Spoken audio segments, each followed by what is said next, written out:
Hello, takulandirani kuno ku Mabena Studio. Tabweranso ndi uthenga wina wa mtumiki wathu Twaibu. Mverani uthengawo komanso mutumizire achibale ndi alongo kwina kulikonse kumene ali kuti nawonso amvere. Tili mu nthawi ino yotsiriza.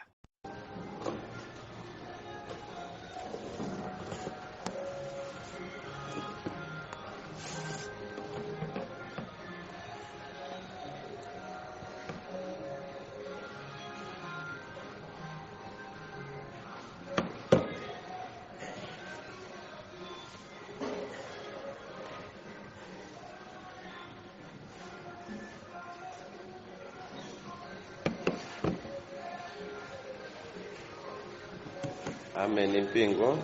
Amen. Mbuye akudalitseni nthawi ya mama wa uno amene tonse tasonkhana kuti timve komanso kuphunzira mawu a Mulungu mu nyengo ya kummawa kuno. Ine ndikulandireni nonse m'dzina la Yesu Khristu kuti ameni. Amen. Tiyeni tinkhulupirire Mulungu amene sazatisiya tokha nthawi zonse. Iyeyi ali ndi ife kutithandiza komanso kutiwunikira pa zimene tifuna. Nthawi zonse Mulungu wathu ndi wachikondi chosatha. Musachiyese kukhala chophweka kuti tasonkhana kudzamva mawu a Mulungu. Mmawa uno tiphunzira mawu a Mulungu kuchoka ku buku la Chivumbulutso chapter number 21, ngati nkotheka ndi chapter lanso cha namba la 22. Chapter chimenechi ndachibweretsa chifukwa ndi chimodzi mwa chaputala chimene nthawi ina tikupembeza mu ufumu wa Satana, pamodzi ndi Satana mwini wake weniweniyo adaphonya kalankhulidwe. Tsiku limene ine ndinadziwa kuti Satana amadziwa bwino Baibuloli kusiyana ndi ife, ndadziwa tsiku limene lolo. Mwina abale ndi alongo mungaganize kuti Satana sadziwa chilichonse. Ndibodza, amadziwa, ndipo zonena za Mulungu akudzidziwa bwino, ngakhale chiweruzo chimene iyeyi ati adzalandire Satanayi akuchidziwanso bwino. Kotero palibe kanthu kuti inu ndi ine tili ndi chithunzi cholakwika kwa Satanayi, chomwe sitimalakwitsa ndi olakwa ndithu. Koma tisaganizire kuti popeza iyeyo ndi olakwa, mbali yake ndi yolakwika, kuti alibe kudziwa za mbali yabwino yanu imene timasogozedwa nayo ndi Mulungu. Amadziwa bwino. Tsiku limeneli ndidadziwa kuti Satana amadziwa kuti ali ndi polekezera, ndipo ngakhale angachuluke zochita ku dziko limeneli, koma ali ndi malire, ndipo muyezo wake ngokhalabe ndi malire. Tisanapite ku chapter chimenechi 22, ndimafuna mpingo ndikudziwiseni kuti pamene ndidali pafupi kuchoka chipembedzo cha Satana, koma sindinkadziwa kuti ndasala pang'ono kuti ndituluke. Mu msonkhano wina ndimafotokoza kuti mu moyo wanga ndakhala pafupi ndi Satanayu, kapena kukumana naye kumene maulendo pafupi atatu. Ndiye ndinkanena kuti ulendo omaliza adandiyendesa malo osiyanasiyana okwana pafupi atatu. Komano muzofotokoza za tsiku limeneli pofotokozera inu anthu, ine ndimafotokoza kwambiri nkhani yokhuzana ndi zimene iyeyo Satana adanena kwa ine tsiku limenelo tikusiyana pa chilumba china, akunena kuti zinthu izi teni sindifuna kuti iweyo uzauze wanthu, komanso zinthu zimenezi ndi zimene sindimafuna kuti dziko lidziwe maga mbali ya ana a Mulungu. Ndiye zinthuzi mu msonkhano ndidazifotokoza, koma tidadulira pakati. Lero ndiyamba poyambapa mpaka nimalize kutchula zinthu tenizo. Ameni mpingo. Amen. Kotero mmene tayamba pano sindikhala msanga mpaka tenizo tamaliza. Amen. Ndiye kuti mwa njira ina phunziroli likuphwanya ndondomeko ya chipembedzo ija yoti 12 koloko timaweruka. Amen. Amen. Lero kaikhala folokoloko tilekezera pamene. Ameni mpingo. Amen. Chifukwa ndikuyenera kuti zinthu teni zimenezi ndizimalize basi. Amen. Ameni mpingo wa Mulungu. Amen. Tsono mu zinthu teni zonse zimene ndizifotokoze pamenepa, mbali yayikulu ya zinthu tenizi ndi mantha a mdierekezi amene ali nawo, amene anali nawo tsiku limeneli, ndi kunjenjemera kwake konse adayenera kuti andifotokozere chimene iyeyi chikundetsa nkhawa ndi kuntayitsa mtima pa ulendowo. Ameni mpingo wa Mulungu. Amen. Nkhawa zake zinali pakufuna kuti akadziwe ngati ine amene ndimamutsatira ndimadziwa kuti tsogolo la opembeza Satana limatha bwanji pa mapeto a nthawi ya imfa yawo. Tsogolo lawo amene akutumikira Satana mdierekezi kuchokera nthawi imene Satana adatsika mpaka kuzamaliza, tsogolo lidzatha bwanji? Satana amandiwuza kuti mbali yanga ya opembeza ine ufulu ndi mtendere ndi wa nthawi imene tikupumayi, koma munthu akachoka mu njira ya imfa imene makiyi ake sakhala ndi ine. Kazikumveka zimenezi? Ndilibe koka muyika munthuyo, chifukwa kumene ndikakhale ineko ndidasankha si ine koma wolenga kumwamba ndi dziko lapansi. Statement imeneyi ndibwereze lero inali yoyamba ine kudziwa kuti ndiye kuti Satana amadziwa bwino zimene Mulungu adatani ananena, ndipo akamapalamula ku dziko lino, akamapalamulitsa anthu ku dziko lino, amadziwa kuti amene ndikwakoko sawa, kumene ndikwapititsa last destination yawo ndi pa nyanja ya moto. Ameni piko. Amen. Ndi chifukwa chake chidziwiso chimenechi chikufunika chipite kwa munthu wina aliyense amene mkati mwake amayikamo ganizo lolemekeza Satana ndi kusafuna kudzikakamiza kupembeza Mulungu. Adziwe kuti apembezedi Satanayo, koma kosirizira kwa ulendo wake ndi pa nyanja ya moto. Ameni mpingo.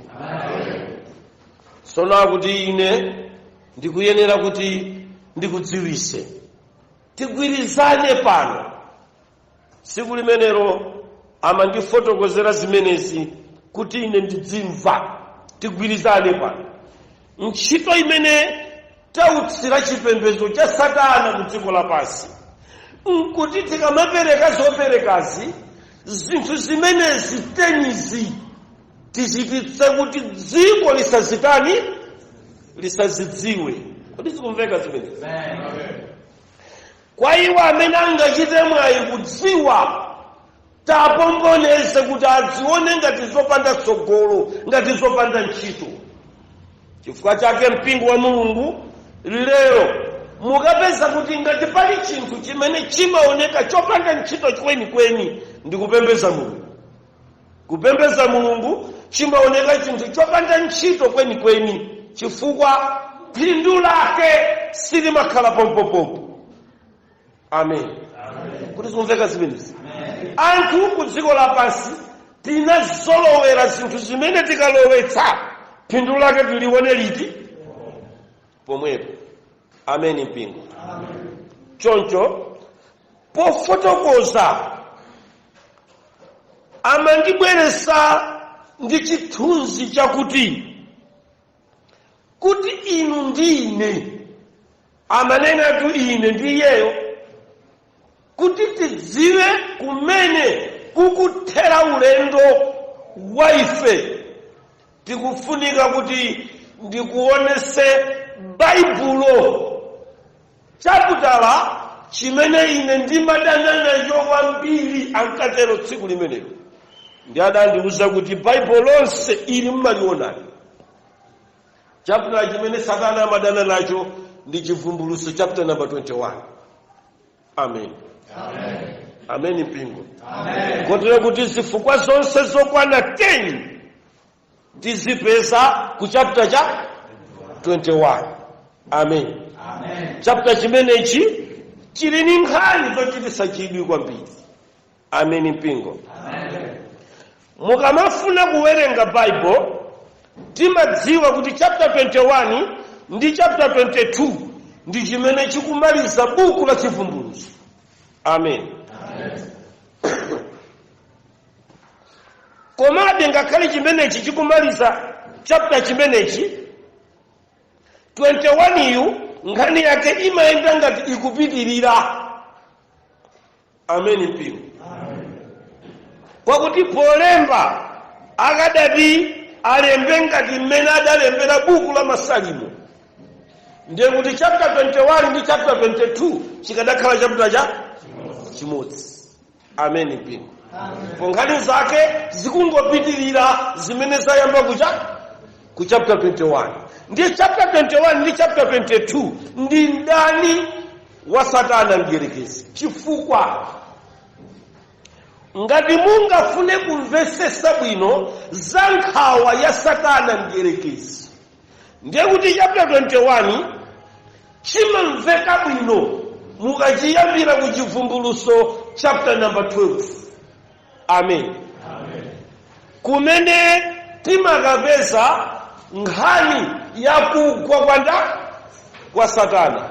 Akunena kuti tsoka mtunda ndi chifukwa oyipayo watsikira kumene. Na potsika Satana iye adazitenga kuti portion kapena kuti gawo langa la ine ndi dziko la chani? Lapansi. Kodi sikumveka na Mulungu zimene? Popeza gawo lake ndi dziko la chani? Lapansi. Ndiye mukatenga zimene zili ku Chivumbulutso chapter number 12 ndi kukafika ku chapter 21, ndiye kuti Revelation chapter number 12 pamagawo akuti tsoka mtunda ndi nyanja watsikira konko, ndipo gawo lina la angelo analiguza ndi mchira wake napita nalo ku dziko lapansi. Kagulu kameneka kusogozedwa ndi mdierekezi pamodzi ndi amithenga opembeza Satana m'machalichi ku dziko osakhulupirira Mulungu amaweruzidwa ndi chapter 21 cha Chivumbulutso. Amen. Amen. Silimaoneka sosogolo la kufunika kwa dziko lapansi mukafika mu chapter 21 cha Revelation. Kodi sikumveka zimene? Mukafika mu chapter 21 cha Revelation mundimvese makosana, mabanki a dziko lapansi kumene kuli mamiliyoni ya ndalama, tsogolo lawo limathera pa chapter 21. Sinemayiona so banki tikazafika mu chapter 21. Kodi zikumveka zimenezi? Ana Mulungu tamverani. Ndege zaitengo wapatali za dziko lapansi sizimaonekanso mukafika mu chapter 21 cha Revelation. Kaina ndikumveka kaya? Kodi zikumveka ana Mulungu? Maukwati wasangalasa dziko lapansi samaonekanso mukafika mu chapter 21. Kodi zikumveka zimene ana Mulungu? Ana waberekedwa okongola a dziko lapansi samaonekanso mukafika mu chapter 21. Ndikothera kwa zimene tikutaya nazo nthawi lero ku dziko lapansi zikuthera mu chapter 21. Kodi zikumveka zimenezi? Mukayang'ana chapter 21 ana Mulungu mukapeza kuti ndikolekezera kwa maufumu a dziko lapansi akuthera mu chapter 21. Palibe mfumu imene izasonkhanitsa chida cholimbana ndi dziko latsopano likamadzatsika. Kulibe. Zonse zabwino zimene zilipo, mafumu olamulira, makwini oyang'anira, akazembe oyang'anira, samaonekanso akutambasula ngakhale phazi kapena kusuntha chilengedwe chawo, kusuntha ulamuliro wawo. Akafika mu chapter 21 zonse zimathera pati? Zimathera pamenepo. Kodi zikumveka namu? Mukamayang'ana magulu awiri opembeza ku dziko lapansi, opembeza Mulungu ndi opembeza Satana. Maulendo athu onse ngati pali mbali imene imakhala ndi chiyembekezo nkumakondwa ndi mbali anthu okhulupirira. Ikamayang'ana malonjezo a mu chapter 21. Amen. Mpingo wa Mulungu. Muzitikhululukira tikuchokera kumphasa uko. Amen. Kuti ngati tigonabe kuti sitinachire ndiye kuti mawu a Mulungu salalikidwa. Amen. Mpingo. Tikamasokomola uku titere uku timinako musadai mtima. Amen. Tikuchokera pamphasa koma watilephera Satana. Amen. Mpingo wa Mulungu. Sono mupeza kuti dongosolo lonse la zochitika za dziko lapansi zikuthera mu chapter 21. Koma mbali ana Mulungu ikamayang'ana chapter 21 cha chivumbulutso amaona akuolokera tsiku lina. Tsiku la inu ndine sili kutha mu chapter 21, koma chapter 21 tsiku la okhulupirira lidzakhala latsopano lina, pamene Satana tsiku lake likutha mu chapter cha 21. Yadanena kuti bwera tiyambe kuonesana zinthu zimenezi. Kodi zikumveka ana Mulungu? Mukamawerenga Baibulo mupeza kuti Baibulo limeneli linalembedwa mu zinenero koma zazikulu ndi zitatu. Amen. Aheberi kapena kuti Chiheberi, Chialamaiki komanso Chigiriki. Amen. Mpingo. Sono zimakhala bwino kwambiri kapena zimamveka bwino kwambiri mu Baibulomu kwa amene amadziwa kapena kumva Chiaramaiki, amene amadziwa kapena kumva Chiheberi, pang'ono amene amamvanso Chigiriki. Amen. Mukatenga zinenero zitatuzi ndikulowananso m'Baibulo, ana Mulungu, Baibulo limamveka bwino. Mwachidziwa chifukwa chimene chipembedzo cha Chisilamu sichidasinthire chinenero chimene chipembedzo chawo chidatsikira Chiarabiki. Kodi zikumveka zimenezi?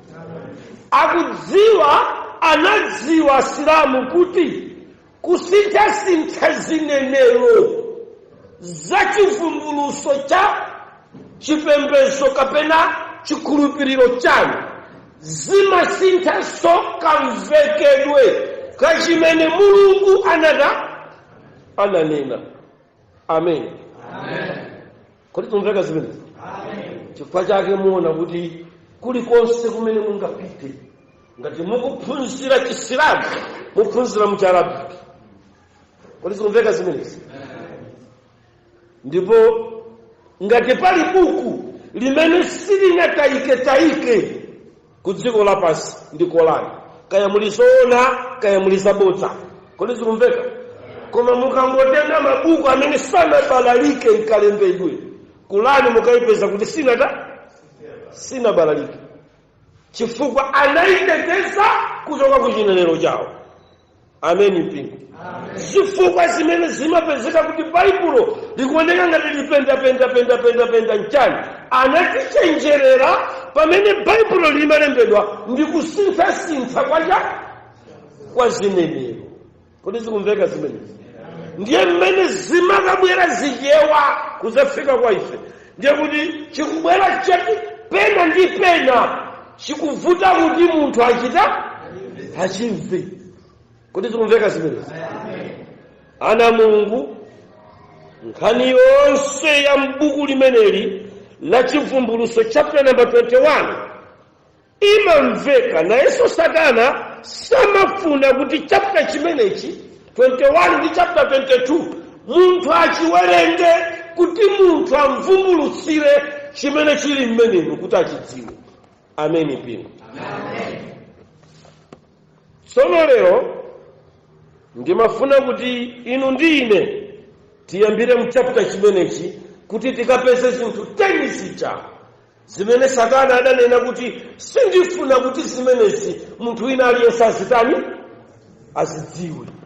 Amen mpingo. Tatenti tiwerengeni chapter 21 cha Chivumbulutso. Kwa kumene tichokere. Chapter 21. Tiyambira verse 1.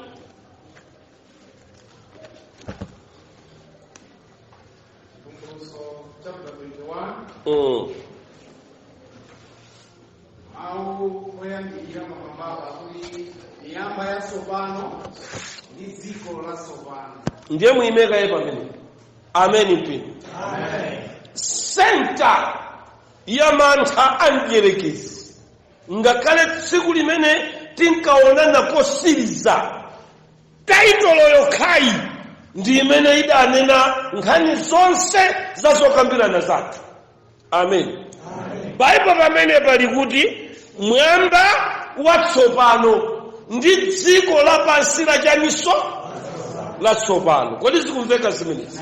Na mukangopeza ziwirizi ndi zimene ndikubasopera nazo mpingo komanso dziko, tidziwe kuti zivunje zitani kunja kuno kukubwera zinthu ziwiri. Amen. Kukubwera kumwamba kwa chani ndi dziko lapansi latsopano. Angakhala adatikakamiza kuti inde kuno kumatipate tizintola kumamanga ulere, koma tidziwe kuti tikukhala pa chinthu chakutha, chifukwa kukubwera dziko latsopano. Kodi zikumveka zimenezi? Ngakhale pamene ine ndi mdierekezi m'masiku amenewo tinkazungulira nkumandipasa maudindo nkumapereka chuma cha dziko, timadziwa kale kuti tikusangalala koma ndi zinthu zimene zili ndi malire. Ana Mulungu, ndizomvetsa chisoni kwambiri kuti ambiri akutaya Yesu ndi zinthu zimene zili zakutha, zinthu zimene zili zosakhalitsa. Chikanakhala chinthu chabwino kwambiri kuyang'ana chinthu chimene chidzakhala mpaka na muyaya pa moyo wathu. Ndiwo mawu a Mulungu, ndi chifukwa chake Yesu adayenera kubwera ku dziko lapansi. Amen mpingo. Now, mumva pano akuti mwamba watsopano ndi dziko latsopano. Ndiye nkhawa yayikulu ya Satana mdierekezi. Mpingo wa Mulungu mukamaliona liwiro, Satana kuthamangisa kwambiri kupanga mamowa kupanga kachasu althumba timatosinyira kupanga zosiyana-siyana kukongolesa dziko kuchita madizaini osiyana-siyana changu chonsechi amayang'ana kuti tsiku lina kukubwera dziko latsopano limene iyeyi akudziwa kale kuti dziko limeneli sakalowamo. Chirombo chimenechi chilibe malo mdziko liti limeneli. Kuti zikumveka zimenezi ndi ankanena ndine dziko latsopano ndi mwamba watsopano ine ndiwe tilibe kocha ngakhale poloti namba ya ife kumene kulibe kukuoneka kuti nkogawa waulere koma ife sakatigawire poti tikakhalepo. Kuti zikumveka zimenezi chifukwa chake tiye tigwire ntchito yolepheretsa wanthu kukalowa mu mzinda uti talepheretsa wanthu asakauone mwamba uti umene. Kuti zikumveka zimenezi. Now mukangomva kuti dziko latsopano ndi mwamba watsopano ndiye kuti kuli woyamba umene uwena kuchoka ndiye kutinso kuli mwamba loyambaso. Kuti zikumveka kapena tinene kuti ndiye kuti kuli dziko lakale ndiye kuli mwambaso wachaniso wakale. Kutereku inu ndine amene tili mdziko lino tilibe zinthu zanyuwa. Satana amangotipusisa kudziko lapansi kulibe chinthu chacha zinthu zatsopano zikapezeka mdziko latsopano zinthu zatsopano zikapezeka mwamba watsopano. Zimene tikuziona lero ndi zinthu zakale. Olemba buku la Malaliki hakunena kuti zimene zinalipo zizakaniso zizabweranso. Mtima umangonyenga timanyengeka nzinthu zakale zinapangidwazo msiti mwaitane makolo akuuzeni mmene ankavalira kale. Kodi zikumveka zinthu kale zinkata ankangodusisa apa kanthu apa kachingwe. Kodi zikumveka simukuona kuti wovala kachingwe ajamba bweraso lero lo munthu akati wachena ada ambisa ofesi chingwe chingodusa uku ndiye kuti wavala cha amangopusa munthu. Dziko lino kulibe chinthu chatsopano. Zatsopano zikubwera ndi Satana amanena kuti zinthu zanyuwani za dziko limenelo ine sinkaziona ndiye sindikufuna nsakadzione ndekha tenga mamiliyoni awa uzidya nawo wanthu. Kodi zikumveka zimenezi? Ndi chifukwa chake mtendere wa nthawi yapansi pano sumangopezeka wamba. Amayenera kuti munthu kuti aupeze mwawamba akufunika ajoine Satana ndiyerekezi. Amen. Koma ngati angaupeze mtendere wa nthawi yapansi pano kupyolera mwa Mulungu akufunika kuti munthuyo akhulupirika kwa Mulungu ndi kusaka ndondomeko zoyenera za Mulungu na Yesu ampatsa koma amuwuza kuti nzakutha izi ndipo nzakanthawi. Ameni mpingo wa Mulungu. Ndikhulupirira kuti inu ndine tikuyenda limodzi pamene. Ameni mpingo. Dziko lapansi musapuse. Izi zimene mukuziona panozi ndi zinthu zakutha. Dziko latsopano ndi mwamba watsopano. Kodi zikumveka zimenezi?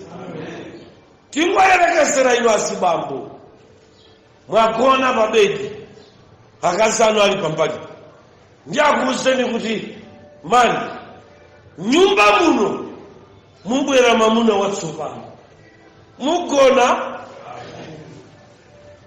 iya indena kuganyu mukabvira bwino mtengere suta mchifukwa chake kupembeza Satana sikumapereka chikumbumtima cha mtendere chifukwa umadziwiratu kuti pakale pamene ndili pa position yangayi kukubwera chinthu china. Ameni mpingo wa Mulungu. Ndiye pamene patipatsa mutu wa dziko latsopano ndi ganizo ili. Ameni mpingo. Dziko limene lapansi mukapita ku chivumbulutso kuja amatiuza kuti oyipa uja anamtsitsira ku dziko lapansi. Ndiye ine ndikupaseni zinthu ziwiri kapena chimodzi cha ufumu wa Satana mmene amachitira ku dziko lapansi. Amen. Nthawi zonse iyeyi amafuna kukhala oyamba pa chinthu. Kodi zikumveka amafuna kumtenga munthu kukhala oyamba. Amakutenga iwe kukhala kuti ndiwe wapamwamba, amampanga munthu kukhala wapamwamba. Kumapanga kuti upamwambawo akufuna amuonese zinthu zimene zili ni malire. Ine nikupempheni mpingo wa Mulungu, ngakhale dontho la uchimo mkati mwanu lisakhalemo, chifukwa zimene Satana akunyenge nazo ndi zinthu zokhala ndi malire. Ameni mpingo. Yesu Kristu akupachikidwa pa mtanda kuti akakonzere chinthu chopanda malire cha inu ndine. Mantha ake ali ku buku la Chivumbulutso chapter number 21. Chifukwa mutu ukutipasa dziko ndiye dziko ilili mwini wake ndi Satana mdierekezi. Ndiye uthenga unabwera ndi Yohane atapita pa chisumbu cha Patimo. Ankadziwa ndithu Satana kuti kusapezeke munthu amene atabweresa information ya zinthu zakumwamba. Kodi mukundimva mpingo wa Mulungu? Mukamaona akhristu akuyenda opanikizika, Satana samafuna pansi pano papezeke munthu amene abweresa information ya mmene kumwamba kuli. Ndiye aneneri amene ankagwira ntchito yobweresa information ya kumwamba ndi uzeni amene adakhala ndi mtendere ku dziko lapansi. Kulibe. Ndani mzimayi anabadwapo natenga information ya kumwamba kuipereka pa dziko, anachoka bwino dziko lapansi. Kulibe. Kuti sikumveka zimene zanama. Samafuna kuti apezeke, ndi chifukwa chake akapezeka oyima nchoonadi. Satana amachecha, safuna kuti kupezeka munthu wabweresa information ya kumwamba. Mbiri inampesa khala ngati pali ubale pakati pa Yohane ndi Mulungu. Ndipo chimene Mulungu afuna kuchita, akufuna amene akakumane ndi Yesu ndiye zifuta. Chifukwa information imene ikadziwika zamene kumwamba kulili, zilimbikitsa mbiri kusandifuna. Kodi zikumveka zimenezi? Ndiye ndiyibise information. Ndipo pamene mumamvera mbiri kuti Yohane wokhala pa chisumbu cha Patimo anayamba kukumana ndi mavuto, anagwidwa, kumenyedwa, kuyikidwa pa chisumbu, kuchosedwa, kubwerera m'mudzi. Zambiri zoyipa zinachitikira nda chifukwa Satana ulendo woyamba ankafuna kupheratu Yohane wa chisumbu cha Patimo. Adamuona kuti ali ndi connection yotenga information yacha kuti ayende pasikopa. Ina amene wandingo akafa pakosi. Fosi ndi ufuna kupezeke munthu ku dziko amene adabweresa report la kumwamba. Kodi sikumveka zimenezi? Amayi ndi abambo, lero mmawa uno tili ndi vakanse pano ukalembera, tabwera kudzalemba ntchito wanthu. Ameni mpingo. Yesu ali pano hakufuna kulemba maripota amene akhoza kumatenga information yacha ndi kuyipereka mdziko limene. Kodi zikumveka zimenezi? Ana Mulungu ndikuuzeni chilungamo pano. Ngati kuli ntchito yoopsa kwambiri dziko lapansi, ntchito yoposa usilikali, ndi ntchito ya utolakali. Simukumva? ntchito yote musamau waona pa television paja timadai kofira nazi ngani avala kachekete nazi ngani ali pachiopsezo ngati pali munthu amene amafanga tigalu ku dziko lapansi tintolakhala kuti zikumveka zimene chifukwa boma la dziko limasogozedwa ndi satana mdierekezi ndipo maboma mumakhala zinsinsi amene amakhala ndi access to information ya zimene boma likubisa kulibe ku dziko lapansi oposa ntolakhala kuti ndimveka amainda pambo tikunena pano wolamulira a dziko la aluya amene amayendera sheria law kafukufuku akundiuza kuti atolankhani oposa 6,700 anaphedwa pa zaka 30. Koma as I'm talking, maiko amene akuyendera sheria law panopa akusunga atolankhani okwana 19 amene sanayimbidwebe milandu ngakhale chimene adalakwa sakuchidziwa. Kuti zikumveka zimene zanamuka. Amen. Mpingo wa Mungu. Tabwera ni kwanu konkulu. Tindanyamata kutamanga ma television. Na amene aimantima kuti ndipereka information yoyenera sadapite mulani panda usiku State House. Walimba sana yoke ni nyala ngati bali ndani wa dziko wa boma wa president ntero ndi ntolakhala kuti zikumveka zimene amen mpingo ngakhale ku State House simukangopita atolankhani wamba muchoka nini yawo mukufunika appointment akaita nama mpasaka lumu basa afuse zimenezo akata tatuka kwapa sebasati mafanta zipitani ndani samafuna kuti akhale kuti zikumveka zimene anamu amene angapereke choona cheni chimene boma la Malawi likubisa ndi ntolakhala ndiye ndi ndani wawosunga chinsisiwo ntolakhaniyo kuti zikumveka zimene zanamu musamayese chinthu chopheka zimapheka kwathu kuno ngati idasitenga chiwamba mukapita ku America mukapeza kuti muzaka 30 boma la America anyamata wodziwa kupha anthu mwachinsinsi apa atolankhani 450 muzaka zingati zaka 30 zokha kuti zikumveka namu mtolankhani ndiwo sausa kwambiri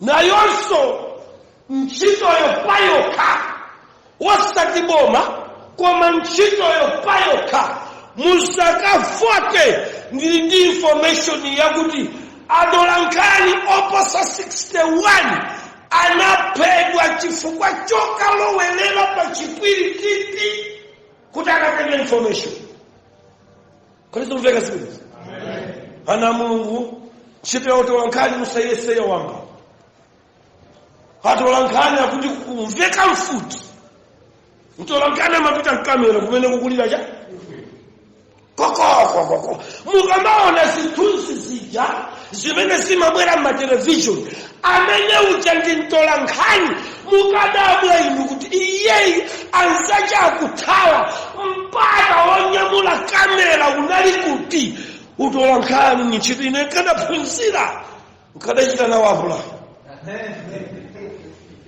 ndima ndikira kuchima ntchito imenechi kuti zikumveka madabwerere ku sukulu basi ine nkalecha ndikhale mtolankhani amen mpingo kuti zikumveka izi inu zithunzi zimene zija zimabwera za nkhondo mukaniza kuti amajambula alipa pakuti zipolopolo zimandusa kaya pamutu mukapya kamera ikulondola pya ndi munthu amakhala ali kuti ali komweko ndiye chifukwa chodzipereka kuti dziko lidziwe chinsinsi cha zimene zikuchitikazi.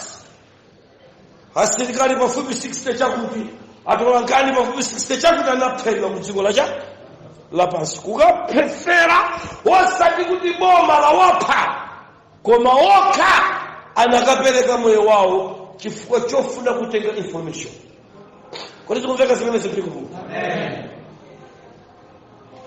Sono ntchito imeneyi Mulungu akufuna kuti inu ndi ine lero tithe kuimvesesa pamene tikuchoka mu chapter 21 ndi nkhani imene tikufuna kupereka. Chapter chimenechi adalemba ndi mtolankhani woyamba kupita kumwamba amene ndi Yohane. Amen. Amen. Chapter number 4 cha chivumbulutso amandiwuza kunena kuti ndipo ndinagwidwa ndi mzimu wa Mulungu ndititengedwa ulendo kucha kumwamba kukatenga cha information.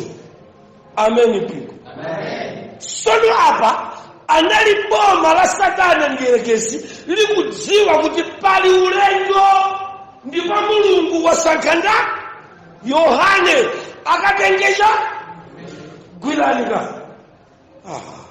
Koma inu muzingo ayangana zikivuta ana Mulungu na munthu amene akufuna kupereka moyo wake alowe ntchito iti ya utolankhani yoti tiyambe kutenga information yacha etu kulipo kuzichemerera aina nine busa ukutenga information ya headquarter ya chalichi chako akupha.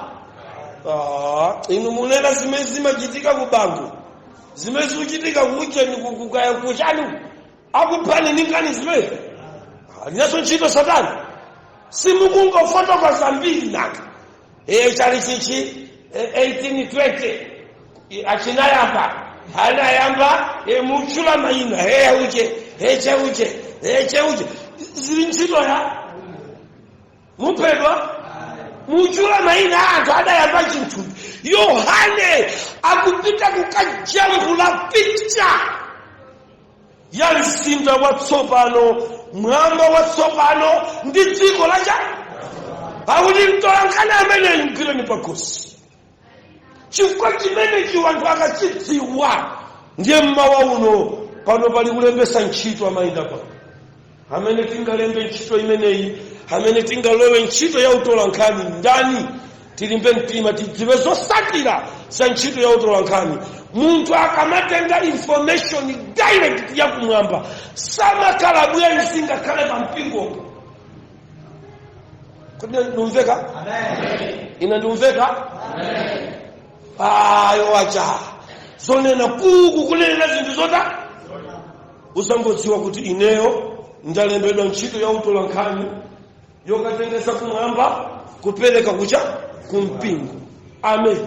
Amen. Ine ndikalowa pa chalichi ntchito yanga ndikupereka information ya zinthu zacha ndiye kaya utsogoleri wa undipha kaya undichotsa kaya unditumbula kaya undithira madzi koma ine ntchito imene Ambuye adandiyitanira ni ya utolankhani yokupasani picture yamene kumwamba kulili. Amen. Amen. Mpingo wa Mulungu. Amen. Kodi Yesu atabwera ku dziko lapansi hadali ndani ndiye kuti ine ndiyambe kuyenda kupita kwa wanthu achipembedzo cha Chibuda amene alibe picture yokwanira yanda ya Yesu. Ndine mtolankhani ndabwera kwa inu. Yesu ndi unena Yohane 14.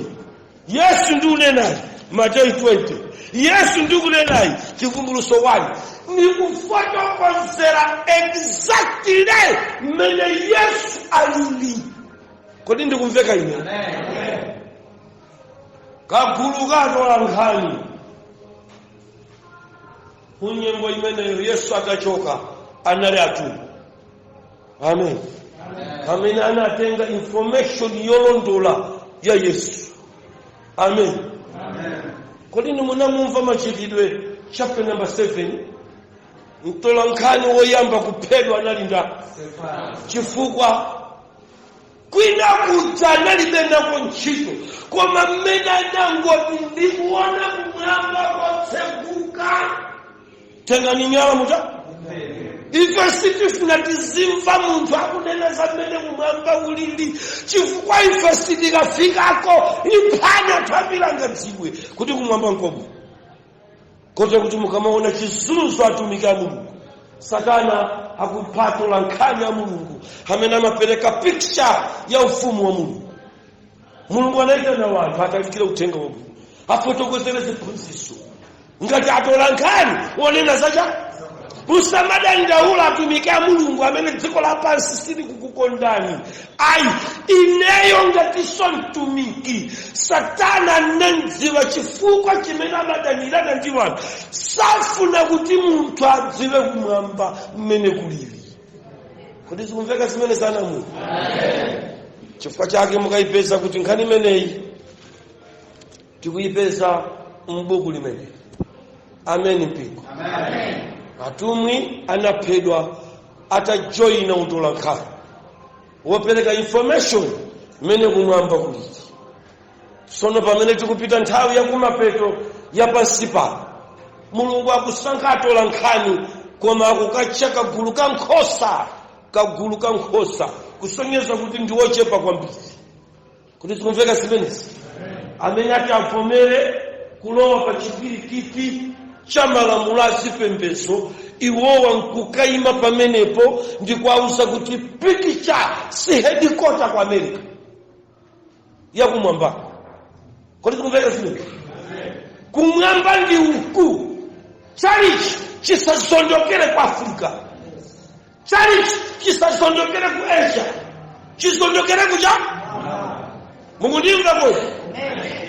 Ndi achaina kama chalichi akugwira pa khosi pye ukachita tsoka kuti unavala tayi akungogwira katayi kokwekokera kongonthana. Amen. Zikapusapusa akukangotenga nkhani zabodza ndi kukumata nazo. Kodi zikumveka zimenezi? Anthu amatidwa nkhani nje zabodza. Kodi zikumveka zimenezi? Kunijambula nkutenga chithunzi cha kazi nkuchika kuchiphatika limodzi ndini nkuchitumiza ma social media tagwira bosa kwapa chikanda atola nkhani amene akunena zinthu zakuti zakumwamba.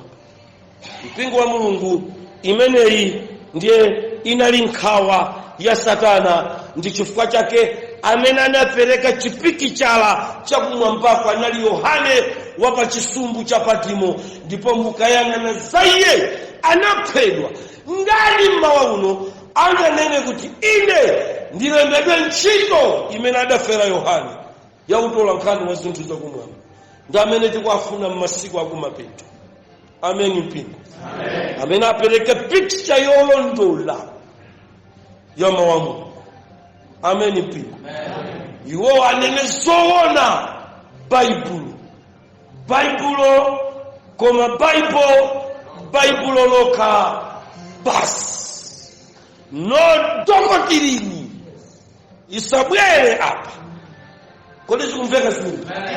Mbiri za watu zisabwere apa. Maganizo aine asabwere apa. Ngani mtola nkhani amene atapereka information molumikizana ndi mwini wake wa mauwa. Ndamene ndikumfuna ba. Amen. Wosaka apereke nkhani ya Baibulo molumikizana ndi ndotoke kwa malamulo a chipembedzo chake. Atola nkhani amene umwaona akunenepa chifukwa dziko lipingo adiye saliphe sagendedwa. Ameni. Amene usatani sanyozedwaso chifukwa akamapereka information ya zinthu zakumwamba akufuna apereke mogwirizana ndi malamulo a church. Ameni mpingo. Information imene mkulu amene adapereka ndi imene idampangisa kuti aone mavuto. Na mmene ndikuphunzira lero ndimafuna ndikupasani chithunzi chakuti ngani ndikuphunzira m'buku la Chivumbulutso chapter 21 mtola nkhani wake analinga Yohana. Amen. Udayambira pati utola nkhani umene? Chivumbulutso chapter number 4.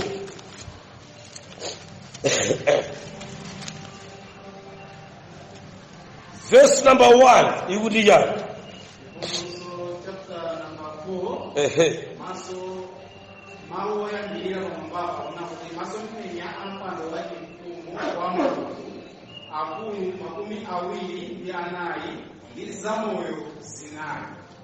tabwerezani Malo oyambirira pamwamba kuti masomphenya ampando wachimfumu wa Mulungu ya akulu makumi awiri ndi anayi ndi zamoyo zinayi. kodi zikumveka zimenezi? Masomphenya oyamba ndi ampando wachifumu wa Mulungu. Amayi ndi abambo, Satana ndiyerekezi chinthu choyamba mwa zinthu 10 zimene ndikuti ndifotokozelero dzuwa lonsezi. Kodi zikumveka izi? Chinali chakuti samafuna kuti munthu akaone mpando wa Mulungu. Kodi zikumveka zimene zandazo? Sono uyu adachita mistake kupalamulira boma la dziko lapansi. Kuli mpando kale wa ine Satana. Iwe uzikaona mpando wina, uzauze vanthu za mpando wina, wanga ulipo. Amumipando ngamene akusokoneza atola nkhani achoonadi cha Mulungu. Ndikunena anthu amene adzazidwa ndi mzimu wa Mulungu kuti akalalikire uthenga wa kumapeto wa angelo atatu wosaupambukira kulamanja kapena kulamanzere. Amene akwapongoneza amenewa ndamumipando. Ameni mpingo. Kuti zikumveka izi? Amumipando samafuna kumva za mpando wina. Akana kuti wina kunena za mpando chikhalira ndi iwo wali pa mpando umwewo wa dziko. Amati awo afuna kuti chosapa bwino, afuna abwerese mpando wina, ndiye mapanga spark. Ameni mpingo wa Mulungu.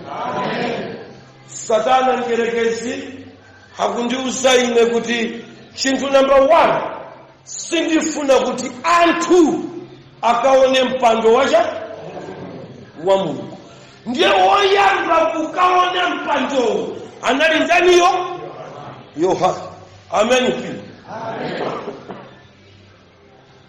Koma musaiwale kuti ngakhala akudana naye ameneyo kumbuyo tili ndi Yesaya. Zikumveka zimenezi? Yesayaso hadalizemba boma la Ahabu, boma la Ahazi, boma la Uziya. Kodi zikumveka zimenezi?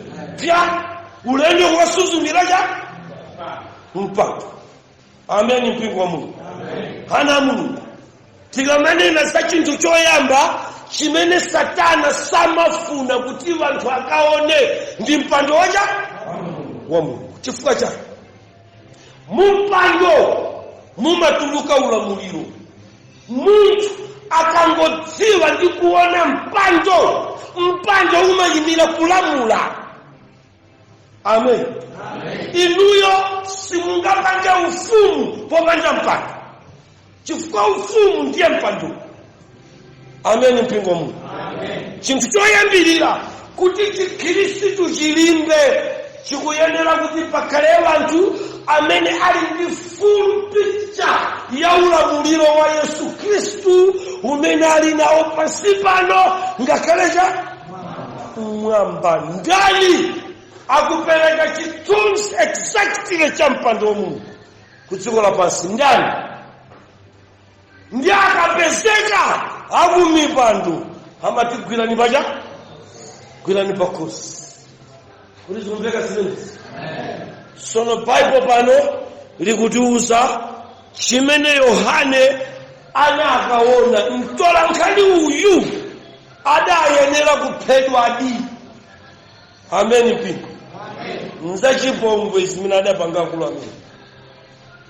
Mpando ulipo kale wa Satana iyo zikati ndikuona mpando. Tayerekezani muziyenda town muzikati usoko polisi. Muzikanira kuti ndikuona president wina kulicha kwenu. Iya takakuwenu mnyeja Satani ngati mukabwera.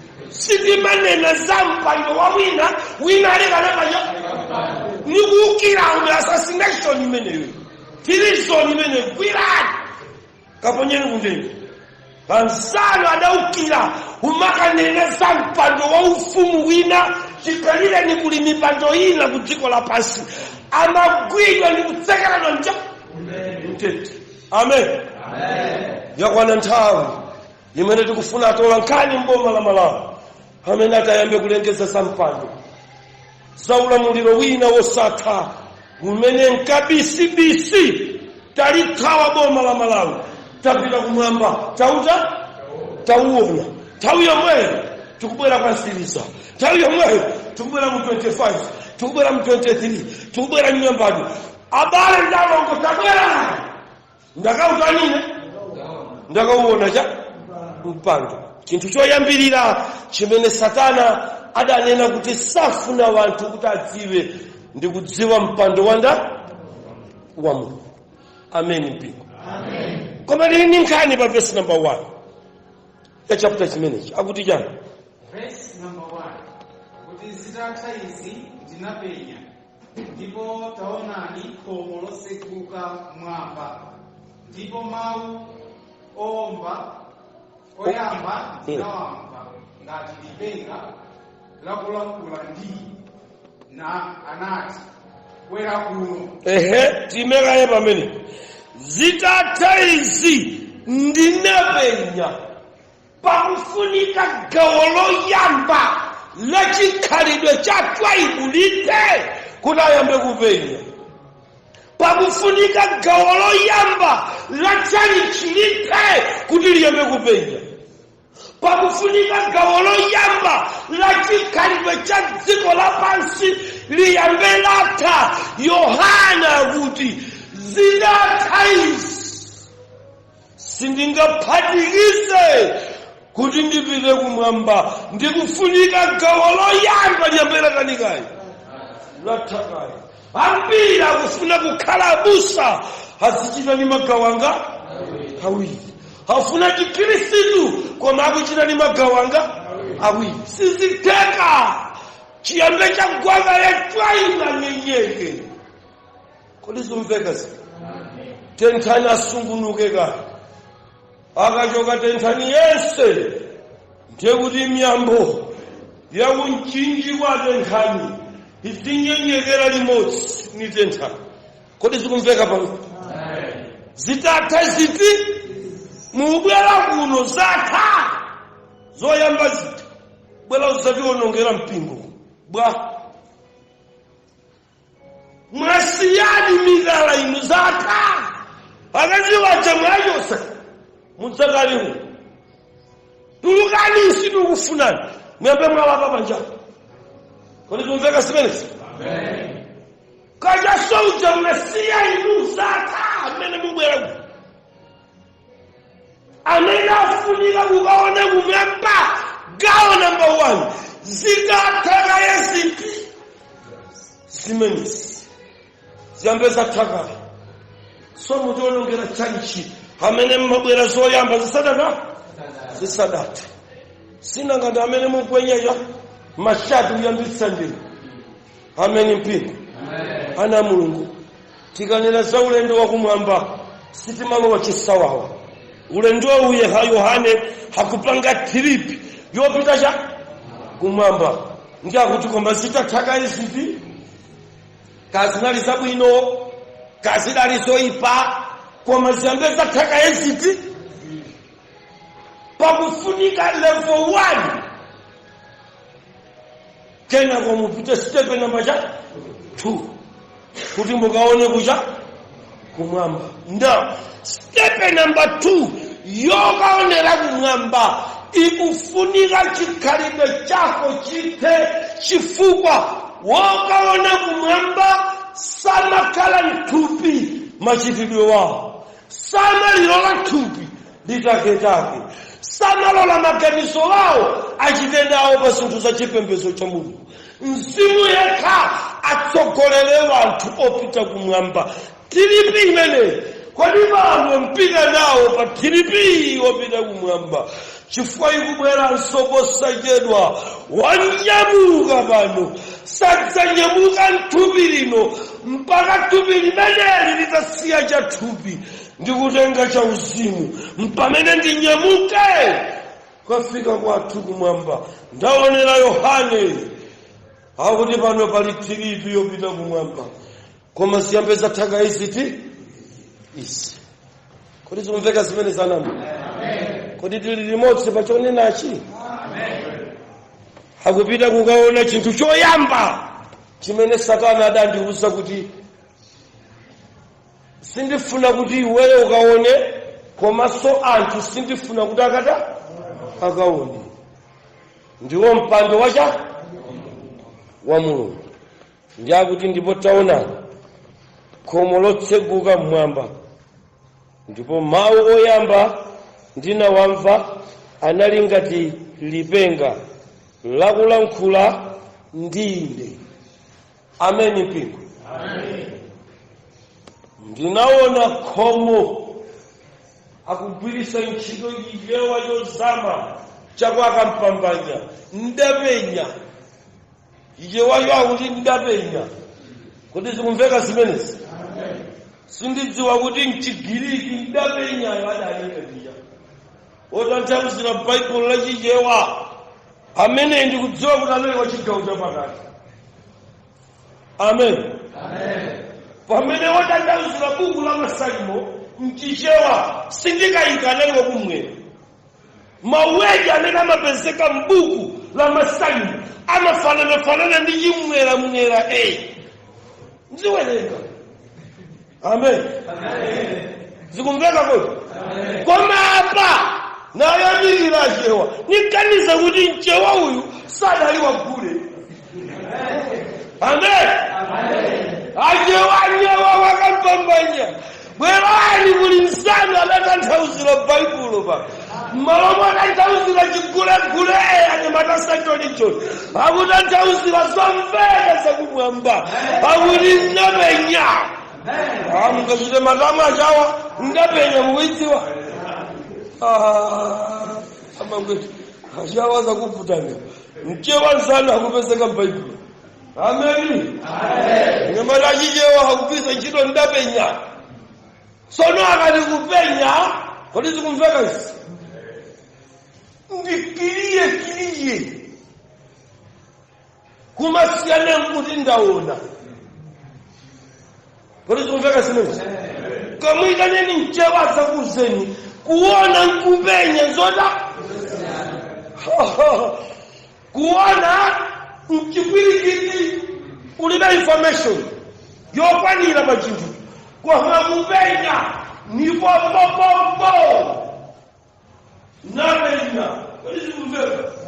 Ndachikulire ndekuzawo sana mimi information ndikapereke nchakuti ndekuzo ndizopanikizika ifi nizina zilibeka numenya kiliye pamene kuona mkango linaona kama ndifu. Kodi zikumveka simenezi? Kuona kwa kuti mtapita kumpingoko mkamakapereka ripoti kwa tsogoleri mtapita kubulantija mnakasonkhana ndi mbamba wina aoneka bwino anali ndifu mnaona. Kodi zikumveka simenezi? Koma kupenya mkafotokozera kuti hayi zimapanikizika ni imfi ndevuzo napenya kiliye.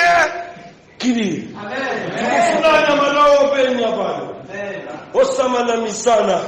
Kodi sabata munaliona kapena mdalipenya?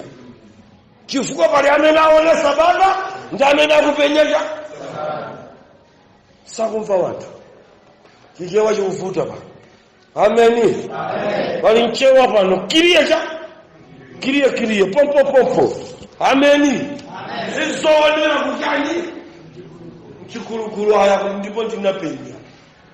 Ameni mpingo. Tili ndatsogoleri ku dziko lapansi amene akumatsegula mipingo yofanana ndi zinthu za Mulungu ndi anthu amene anaona. Amen. Kotero kuti mipingo yosogozedwa ndi anthu amene aona mwatatu. Amen. Chifukwa kuona sumafukula dite. Amen. Ndiyo batama kondamo. Mutakula watalauza. Chifukwa chali yake natwamena kukuona. Sakupenya. Openya amadziwa kuti chovalachi nchachikunja. Ndapenya. Kodi zumveka zimene? Ameni. Wopenya amadziwa kudawa wa mafuta vasalini. Kodi zumveka zimene? Woona amaona vasalini. Wopenya amapenya kuti vasalini muli mafuta ankhumba. Sakumva watu. Chichewa chikuvuta kumva. Kodi zumveka zimene? Woona amadziwa kuti kuli mafuta azimala amapaka kuja.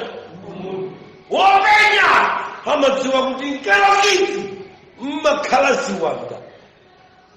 Kodi zumveka zimene?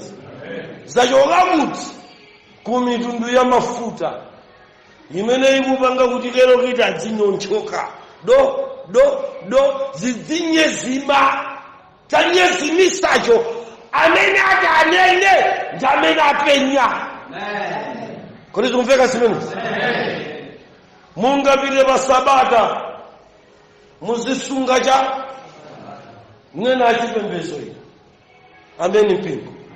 Mwasimva zimene akupanga anthu amene adaona akuti Sabata lija akuphika kulibe cha anatali awa wopenya akuti cha phikira tu malire 5 koloko mukamangoti 6 ya madzulo mwalowa maola cha pasapezeke wina cha waya ukazinga chimanga siku la waya adichomwera di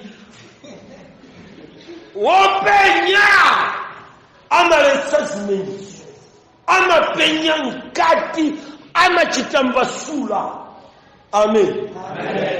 Nyamata wa kusukulu owerengera ndalama ndamene amamva bwino chizungu ni mafotokoza chi.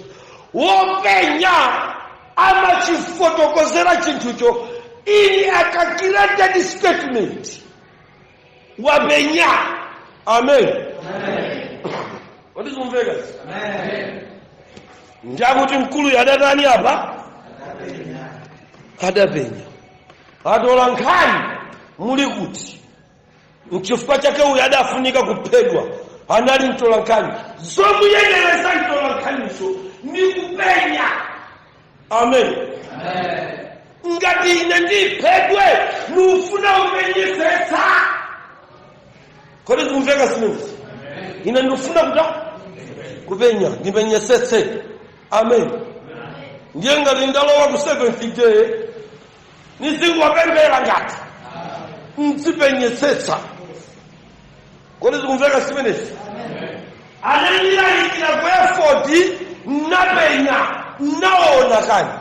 Kodi kumveka? Ndiye ndalowa koma mmene ndalowa nchali chini nifunika nipenyesetse. Amen.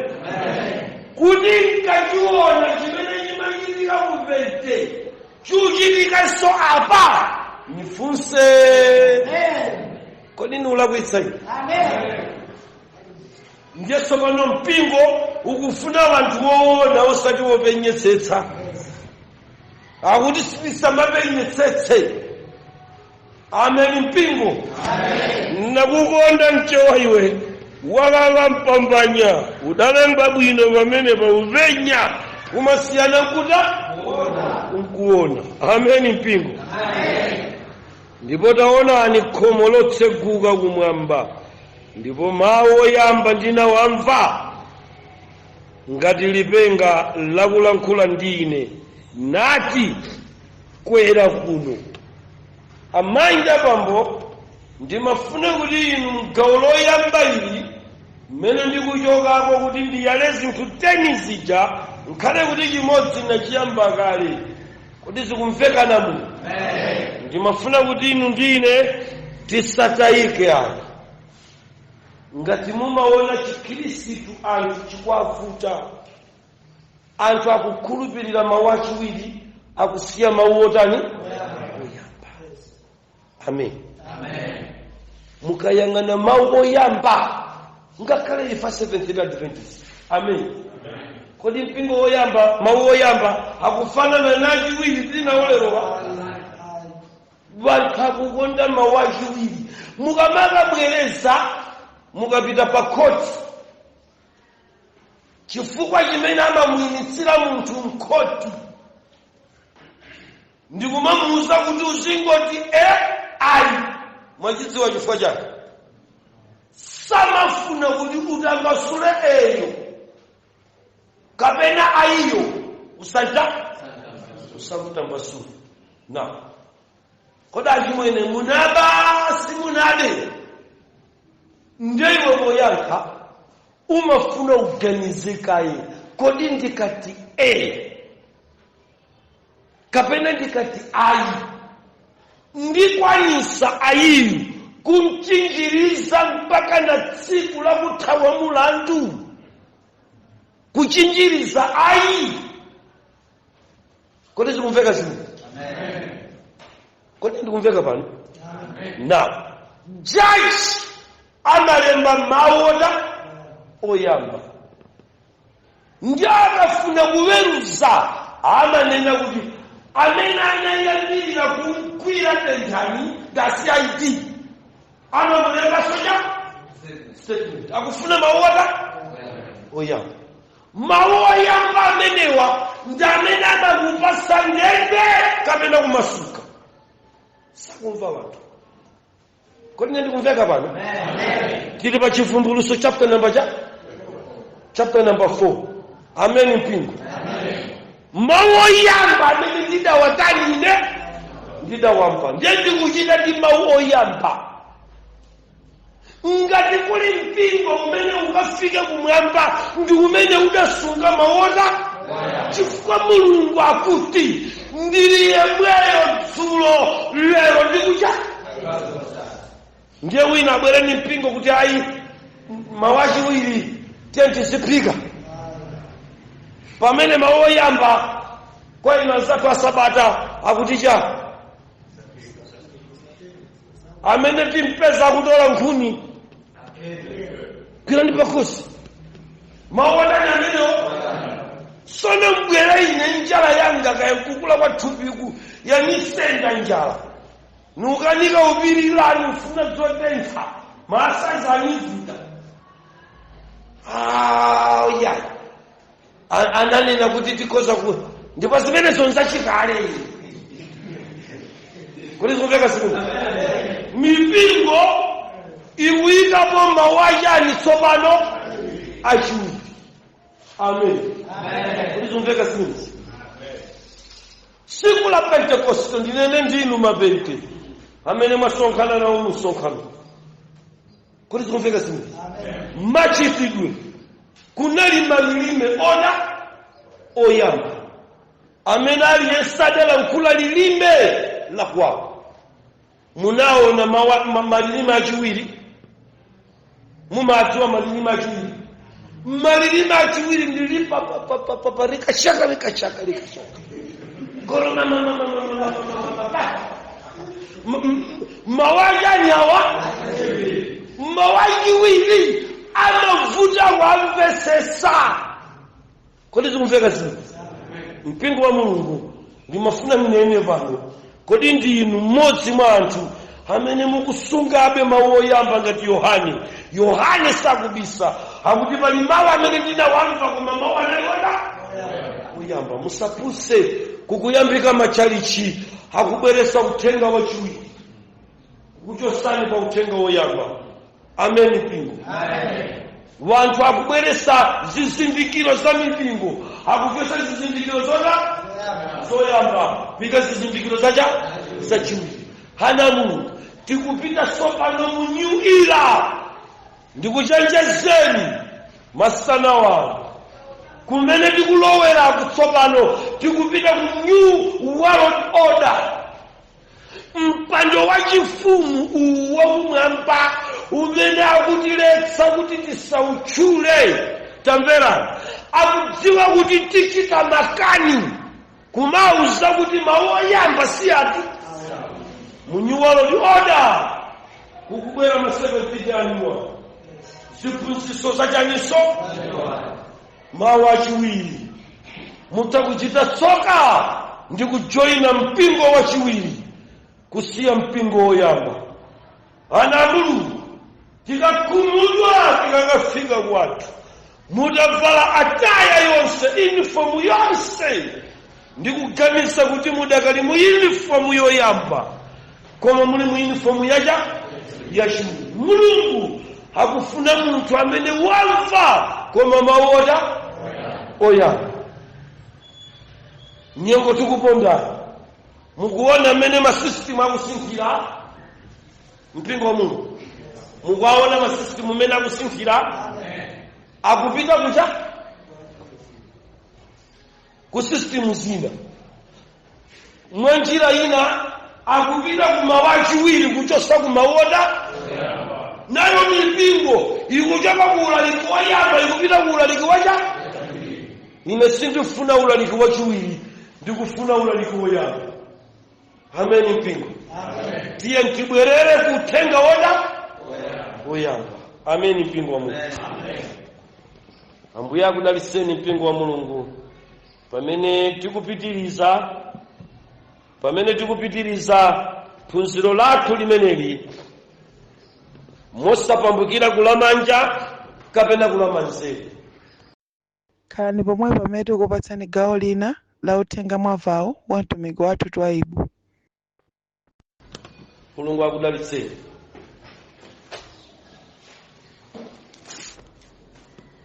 Sono pano ndiye kuti chinthu choyamba chimene Satana safuna ndi kuti ku dziko lapansi kupezeka atolankhani amene angamakaone zakumwamba nkuzipereka ku dziko lapansi. Amen mpingo. Koma ma qualification atolankhani 1 apenye. Kodi zikumveka zimenezi? Ine ndafotokozera kuti kupenya nkosiyana kuona. Amen mpingo. Kodi zikumveka Number 2 tikumpeza kuti mtolankhani anene first hand information. Kodi zikumveka zimenezi? Mukati mawu oyamba kutatausa pake ndi kuti first hand cha. Amen mpingo. Ndiye ndikuuzeni first hand information ya Bible yochoka kwa Mulungu simachoka kuma Bible sukulu. Imachoka kuja sana mve anthu kutola iye wachikwavuta kumva. Ngati mukuona kuti mwamuona muno tikupemphera munofe mwationa lero nsiku lacha tayenderani pa sukulu pano muone upemphera siku la Sabata sasikira mahaji. Kodi zikumveka zimene zitoliro mukuzimvasi ndawonso usunga chani amenewa usunga Sabata chifukwa tonse sitilimu chifukwa chake nchaka. Information ikupita ikagawana ndi kumapanga mipingo. First hand information, second hand information, third information. Mipingo timene pali mpingo wa first hand information. Koma awawawa popitisa uku akupitisa second hand information. Imene sopano imakapita ndi maganizo a munthu pokapereka pano. Kodi zikumveka zimene? Ndikupeza kuti munthuyi magazi akutuluka khala ngati chibagera chinamenya pati pamene. Koma ine mmene chimaponyedwa chibagera sidata sinaona koma ndangoona magazi pokanena ndikutamanga kukanena kuti koma akulu munthu yanali ndi chisulo. Kodi zikumveka zimene? Chisulo ankapa nacho pati kukapa atanidi ndi malamulo ndi Sabatani koma chimene chaswa sabatayi kuti chironda chichipezeke anagwirisa ntchito chimbangera kapena chisulo unenachi. Second hand information. Yohane hauti mawu oyamba amene ndinawata ndikukuyitanirani ku mawu oyamba na Mulungu. Asakupusiseni wanthu akamapita kukatsegula zina amakhala akuyika information mogwirizana ndi umunthu wa iwowa. Amen. Mmene iwowa akuonera atakhala pa komiti mmene akuonera mmene malamulo ati akani ati akhalire. Amen. Mpingo wa Mulungu. So ndampeza pano Yohane pamene akuona mpando wa chifumu akupenya akupitisa mawu otani oyamba. Ndi akuti mawu amene ndinawamva anali ngati lipenga lakulankhula ndi. Amen. Mpingo wa Mulungu. Nthawi zina zake pali chizolowezi zimene Mulungu walankhula ndine anthu ena mumafuna kugwirisa ntchitonso zinthu zimene Mulungu sanalankhule ndinu. Amen. Mmene takhala muno anakulankhulani liti Mulungu? Bwinotu bwino kuti zimveka zimene tikatuluka tipite kumakomo Mulungu alankhule ndinda kodi ndimveka tere kuseka munthu basi akangopanda kubwera tenthani chifukwa iwo wawerenga Baibulo olo versi oloja limusi kwakuti anthu ayipo osabwera chipembezocho chibalalika chifukwa Mulungu akuoneka ngati walankhula ndi anthu ayipo. Ana Mulungu yakwana nthawi yakuti Mulungu alankhulenso ndine. Amen. Mpingo. Hakuti anamva mawu ndipo Mulungu anali kulankhula ndita. Sono ichi choyerekezera chachitatu kapena chomuyenereza chachitatu chatola nkhani yakumwamba ndi kuti munthuyo adzikhala kuti direct walankhulana ndi Mulungu ndi iyeyo osati akukazitenga kumabuku. Sakumva wanthu. Amen. Wasati zokatenga kumavolume. Kodi zimveka zimene? Amen. David obulantaya sono ndakampeza mulaliki akulu anga wakuchepa kaya apa pali mabuku chitebulo ndio ndakatamanga malingana ndi apa tapa koweni kachina ngechocho akamaita kula amene unditutuwili ili la katolika ili la chakuti ili anavada amene zunena kuzi mabuku. Ana Mulungu kodi zikumveka izi? Analankhula ndinda direct.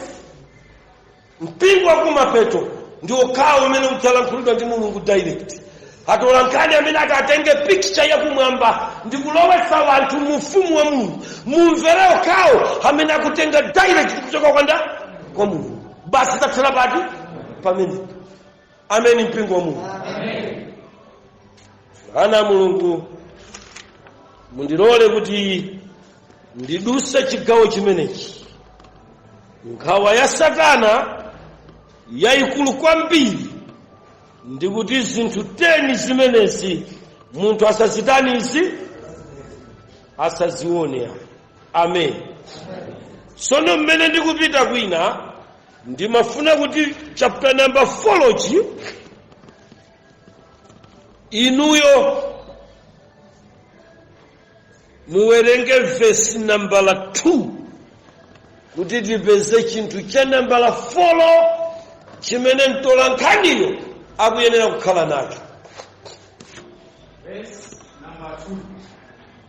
Omwepo ndinakhala mwamzimu ndipo taonani padayikika mpando wachifumu mwamba ndi mpando padakhala wina. Amen. Kodi zikumveka izi? Mfundo imene ikuvuta kuti anthu tilephere kunena direct chindunji za Mulungu wathu ndi chifukwa chakuti tikulalikira opanda mzimu wa Mulungu kukhala nafe. Kodi ndikumveka? Amen mpingo wa Mulungu. Mwamumva Yohana mtolankhaniyo kuti anene zoona sapita ndi thupi. Verse number 2 bwereza mbale wanga ikuti chani? Verse number 2. Pomwepo ndinakhala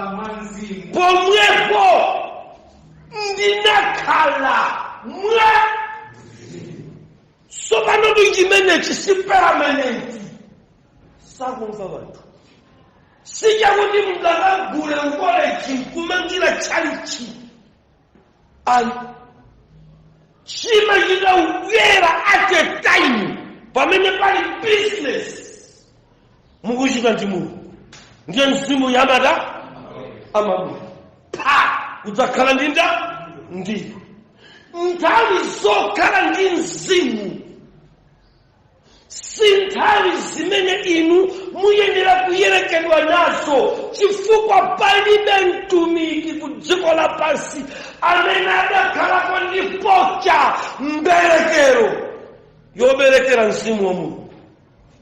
Amen mpingo.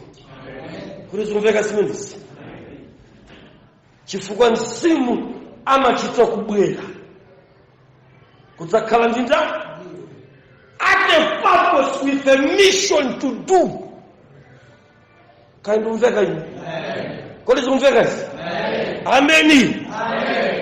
Twaibu amadaka tilusalera audio kuli zi mtitulusa wiki ndi wiki ngamachita zanga sana bwere kudzakhala ndine basi poti nzolowere nili m'magulupu 40 na aliyese magulupu mundiye twaibu basopo ukhala mboni koma wochoka mwa munthu. Kodi zikumveka simenezi? Nimadikilira ndikhale mwaya. Kodi ndikumveka? Ndikumveka? Namumva loya wina akundiimbira foni akuti akulu tilipo angapo majaji tapanga kagulupu kathu koma kaumboni watu aibu ndiye tagwirizana kuti maloya ndi majaji tagwirizana kuti inuyo tibwere tidzakuoneni chifukwa tikukayika kuti inu ndi munthu bwanja kuti mmene mmayankhira tawerenga mabuku sitikumpeza jaji amene angafotokoze mmene mumayankhira chinthu inu munafunika komanso pamene patikupanga research kuti tionedi kuti inu mudalekeza difiri. Kodi zikumveka zimenezi? Ndiyamba ndipasa ripoti kuti ayanene kuzomba apeza kuti ndizoona ndatuluka mkalasi pa 3 Julai 1983. Manchester yanga ikulekeza pamene munthu ndi wa Saturday free akuti sakundipesa sopena ndi free basi ndiye tukayika asakayike ka. Verse number 2 ikuti bwanji werengaso mbale wako pomwepo ndinakhala mwa mzimu ima pamenepo. Kodi zikumveka simenezi? Na ndikamapanga zinthuzi kuti bora vanthu anditumizire kakobiri nichita nithupi sinakani ufuna ufa niyendetse magulupu kuti anditumizire kenyakache. Kodi zikumveka simenezi? Hayi nichita ndichani ne? Koma Yohana kuti pomwepo. Kodi zikumveka simenezi? Ndinakhala mwaya. Kodi nthawi imene yatumika Mulungu ndiyiti kwa inu mudakhala nayopo mudayamba mwakhalapo mwa mzimu sono ndikakhala mwa mzimu mpamene ndimakwanisa kuyankha funso. Amen. Ndiye mzimuyo ndamene amanditenga kundipitisa ku maofesi amene ndayenda pa zaka 17. Mumaona amene nimatchulira mayina ndili mbuku ine. Kodi zimene zija mukuganiza kuti zingachitike ndi zimene akukayikira majajizo kuti munthu uyu sangakhale wasaphunzira akutinamiza Polisi kumveka simu. Ukamachita ndi mzimu, umachita beyond maphunziro. Muntu waphunzira kwambiri, amene amadziwa zinsinsi kwambiri, mzimu woyera number 1 amakumbutsa. Chimene mudawerenga mawamulo. Amen mpingo. Njama nditenga. Ndikuyamba kundikumbutsa. Mmene afunsira amayiwa, mukukumbukira pa 21 2007 inowe zinakhala bwana. Basi nthawi yomweyo mzimu akundipasa picture ya mmene meeting idayendera ngati yachitika dzulo. Chifukwa ndimayenera kusendera chifupi ndi Mulungu, ndikukhala mwa mzimuyo anapanga mulutu wa standard 3 majaji kuyima mutu. Chifukwa ameneyu akuposa majaji a dziko lapansi, akuposa mapresident a dziko lapansi. Pamene mukuchita zinthu zanu mpingo, muli mwa mzimu kapena mthupi. Pasopa na Mungu mungawerenge volume ku dziko lapansi pogwiritsa ntchito school simuzachipeza chinsinsi cha Mulungu. Muzalalikira thupi, muzaphunzitsa thupi, muzalankhula monga mwa munthu ndi umunthu wanu za munthu zikuthera ku dziko lapansi. Kuti zikumveka na Mulungu. Ine ndakukondani, Mulungunso wandikonda, inunso Mulungu wakutanina na Mulungu wakukondani. Kuti zikumveka zimenezi. Sono chinthu chimene chana Mulungu ndichoyenereza chantola nkhani amene akatenge picture kumwamba kuyibweretsa ku dziko lapansi. Akuyenera kuti zinthuzo asakazione ndi thupi. Kazi kumveka zimenezi. Ine ndikoma ndikulankhula pano kuti musamale kwambiri vanthu akuona ndi thupi Baibulo. Vanthu akulalikira koma ndi thupi. Amen. Ine manena kuti kaya nthachaka osalalikira silibe kanthu. Fo Mulungu sanandiuze. Iyi ntchito iyi sindingapangira usangalasa wanthu. Amen. Chitira usangalasa wanthu. Kuti akulu apone kuti amanena zinsinsi. Ndizinsinsi za zinsinsi na tere. Nzitenga kuti. Pakuti munthu ndiye oyiwala. Kuti zikumveka zimenezi. Munthu ndiye oyiwala. Chinthu choyamba chimene chinabadwa ku dziko lapansi chimatchedwa Kaini. Ndipo Kaini ndi kuyiwala. Kuti zikumveka zimenezi. Ndipo fuko lonse limene likuyenda ku dziko lapansi lodzitcha chipembedzo cha Mulungu. Kuti zikumveka zimenezi. Koma mbado wa Kaini, umboni wawo ndi kuyiwala. Amen. Lero amanena zina, mawanena kufikira up to the extent yoyiwala malamulo a Mulungu ayiwala. Kuti zikumveka zimenezi. Munthu amata kutere kwamene akuyiwala malamulo a Mulungu akhululukireni ni wanthu amachita ndi thupi. Amen. Munaimba statement yazochitika za pa 15 kuti azichosa chibana chija kuyikapo Lord's Day. Munamva mene zidakhalira eka ndi munthu kaya akhululukire. Kuti zikumveka zimenezi. Ndijani awa chifukwa chinthucho sichinachitidwe mosokozedwa chinasokozedwa ndi maChina. So malamulo a Mulungu mukasira vanthu maChina. Malamulo a Mulungu nga maChina. Lamulo la Mulungu ndi la mzungu. Lamulo la Mulungu ndi la kampani. Sono chinthu mukasira munthu ndiye walakwitsa. Fo munthu sanabadwe mchilungamo. Kuti zikumveka zimenezi. Bolongoso la president wathu akuti m'malo mwake akuti anachita kugugula. Mwayipesa pamenepo. Munthu amagugula koma pano mukumpesa mkulu chimene akuchita. Pali Google apa. Iyayi pa verse 2 ya chapter 4 pali Google. Ino ndikufuna mpingo osagugula. Tichita ndi mzimu wa Mulungu. atiperekeze kuchoona adi cha Mulungu. Iyeyo sasa tipangisa mistake pa silver. Kodi numveka? Sasa afisa tikachitalinda koma tikachitani wanthu ngolla kusanjire nda wanthu sina ndakakhulupirira wanthu. Kodi zumveka isi? Munthu ndija ndi munthu amalakwitsa mbado wakayi kuiwala kutera kuine zimene lankhulapo yamba paja ndatanika nifusa pano paja munayambira paja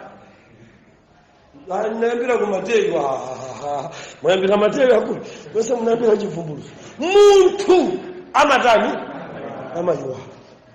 Koma ndikutengereni kwa mzimu wa Mulungu amene adzakukumbusani chilichonse apapa chimene ndikuyesera kukukokerani mpingo wa Mulungu ndikuti ife tikuleredwa ntchito ya utolankhani.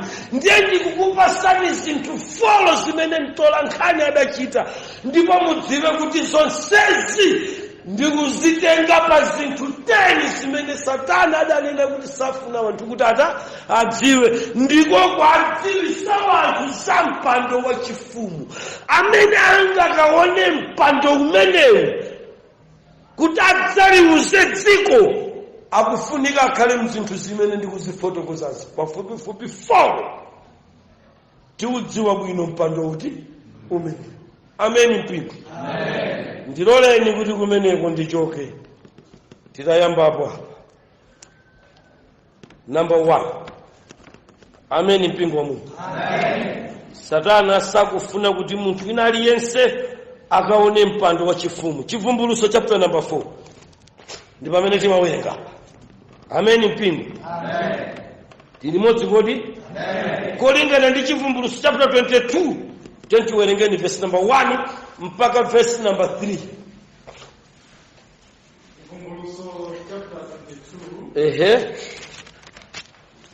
Awage akuyambira chivumbuluso chapter 21 mano mawu akulu na Yerusalemu masopano apapa kufika pa 22 verse 1. Akuti ndipo anandionesa msingi wa mazi amo. Onyezimira ngati krusta. Otuluka kumpando wa chifumu wa Mulungu ndiwo mwana wa Nkhosa. Kodi zikumveka zimene? Amen mpingo. Amen mpingo. Ndiye tsiku limeneli komatu abale zufunika kuti ine ndidzidula kuti nzamalize zinthu tenizi. Amen. Kupanda udula ndiye kuti pakufunika sabata iliyonse nzinena chinthu cha chimodzi. Kodi zimveka zimene? Ndiye ndapempha atsogoleri mwina ndizibwera pano mpaka sabata zingati? 10 kuti chimodzi tidzichita. Kodi zimveka pa? Na mukauona mpando umene Satana amafuna kuti wanthu asaone mupeza zochitika za kumpandowo. Number 1 akuti kudatuluka koja mtsinje. Amen. Ukutuluka kuja kumpando wa chifumu. Tiyeni ku Ezekiel chapter number 47. Tuone msinje otuluka kumpando. Ulamuliro mpingo otuluka ku ulamuliro. Ndanena kuti mpando ndija. Yeti chapter 47 Ezekiel. Kanga lijima yamba ndi 1. Ngati sindula kuisa. Mwachipeza pamwamba akuti bwanji Ezekiel. Pamwamba kuti masomphenya amazi otuluka mkachisi wasopano. Pa chivumbuluso chapter 22 verse 1 ndi 2 akuti bwa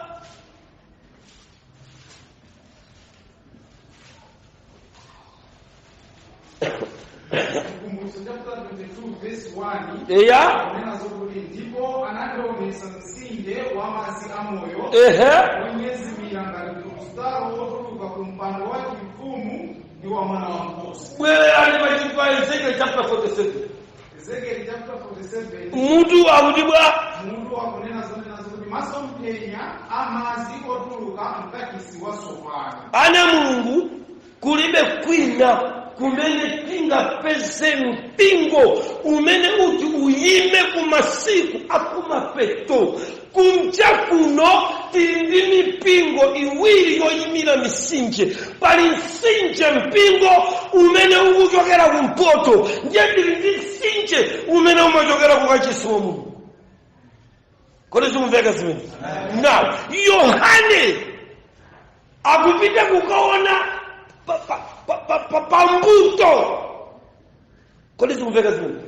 Kodi chichewa chabwino pamene magwere potulukira cha pamene pamayambira msinje timati magwero akupita kukaona kumene kuli gwero la mpingo umene ukuyimiridwa ndicha ndi msinje. Inu kuti mudziwe kuti umene undi msinje, tamverana akuti chani pa Ezekiel chapter 47. Tenti ambeni kuwerenga. Verse 1.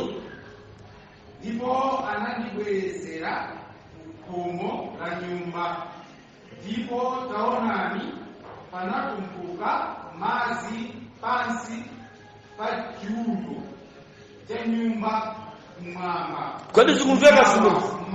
Kodi zikumveka zimene? Mpingo wa Mulungu kapena kuti Khristu. Amen. Samabadwa pa chifuniro cha munthu.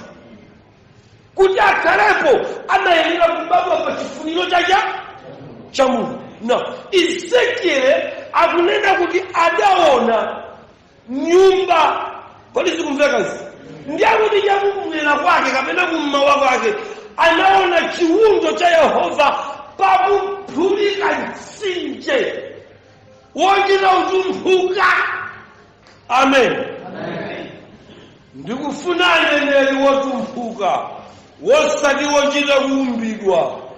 Ndikufuna abusa wotumphuka, wosati wochita kuumbidwa. Ndikufuna Khristu wotumphuka, wosati wochita kumenyereredwa, uchita ulowesedwa pakalasi. Tumfuna Khristu wona. Ndipo ngati kuli ndani kudziko lapansi ndi mneneri wotumphuka, mbusa wotumphuka, patunda chichewa china lilero. Amen mpingo. Amen. Kodi zikumveka zimenezi? Amen. Sono mukafika pa mawu kuti utumphuka, kodi lumvana pa? Amen. Ine ndikumuona mchewa pa. Amen. Amen. Anyamata ilo akakampambanya, anyamata kudambwe, lero mulandira mfoto pa. Amen. Amen. Achikuyeresera chichewa china pa. Amen. Utumphuka mukachipeza kumwera, mukachipeza kumpoto, anyamata akakhala ngati adachita bwino. Sono nkuyita nekudambweko ubwereko chifukwa nzako akalowa kumwambani adatenga nawo mbali kuyika chichewa ku Baibulo. Amen. Iwo uchedwa kutumphula zirombo, anzako akutumphula malemba pa. Amen. Bwera anyamata ino akasiya maliro. Tilemekeze Mulungu. Amen mpingo. Amen. Anyamata nsanu akunjoya pano, akuyenda kukalandira mphoto tikakafika kumwamba, akuyala zichewa zopereka tanthauzo, utumphuka. Kodi zikumveka zimenezi?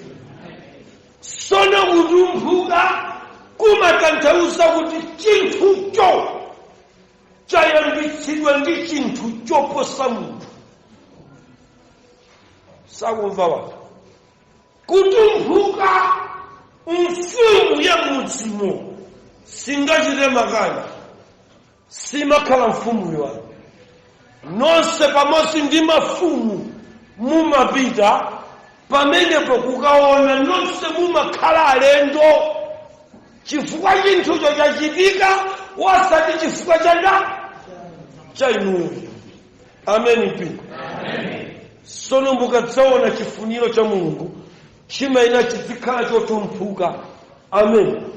Ndi pamene mudzaona kuti zochitikazo zikupitirira muyezo wa Mulungu chifukwa chachita kutumphuka.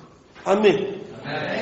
Untouchable akatuluka neli yake, hazilaliki yake samamangidwa munsalu, mungalonjeze masauza ndi sauza ndi ojulu apati, koma simungamange mucha chifukwa achita kutumphuka.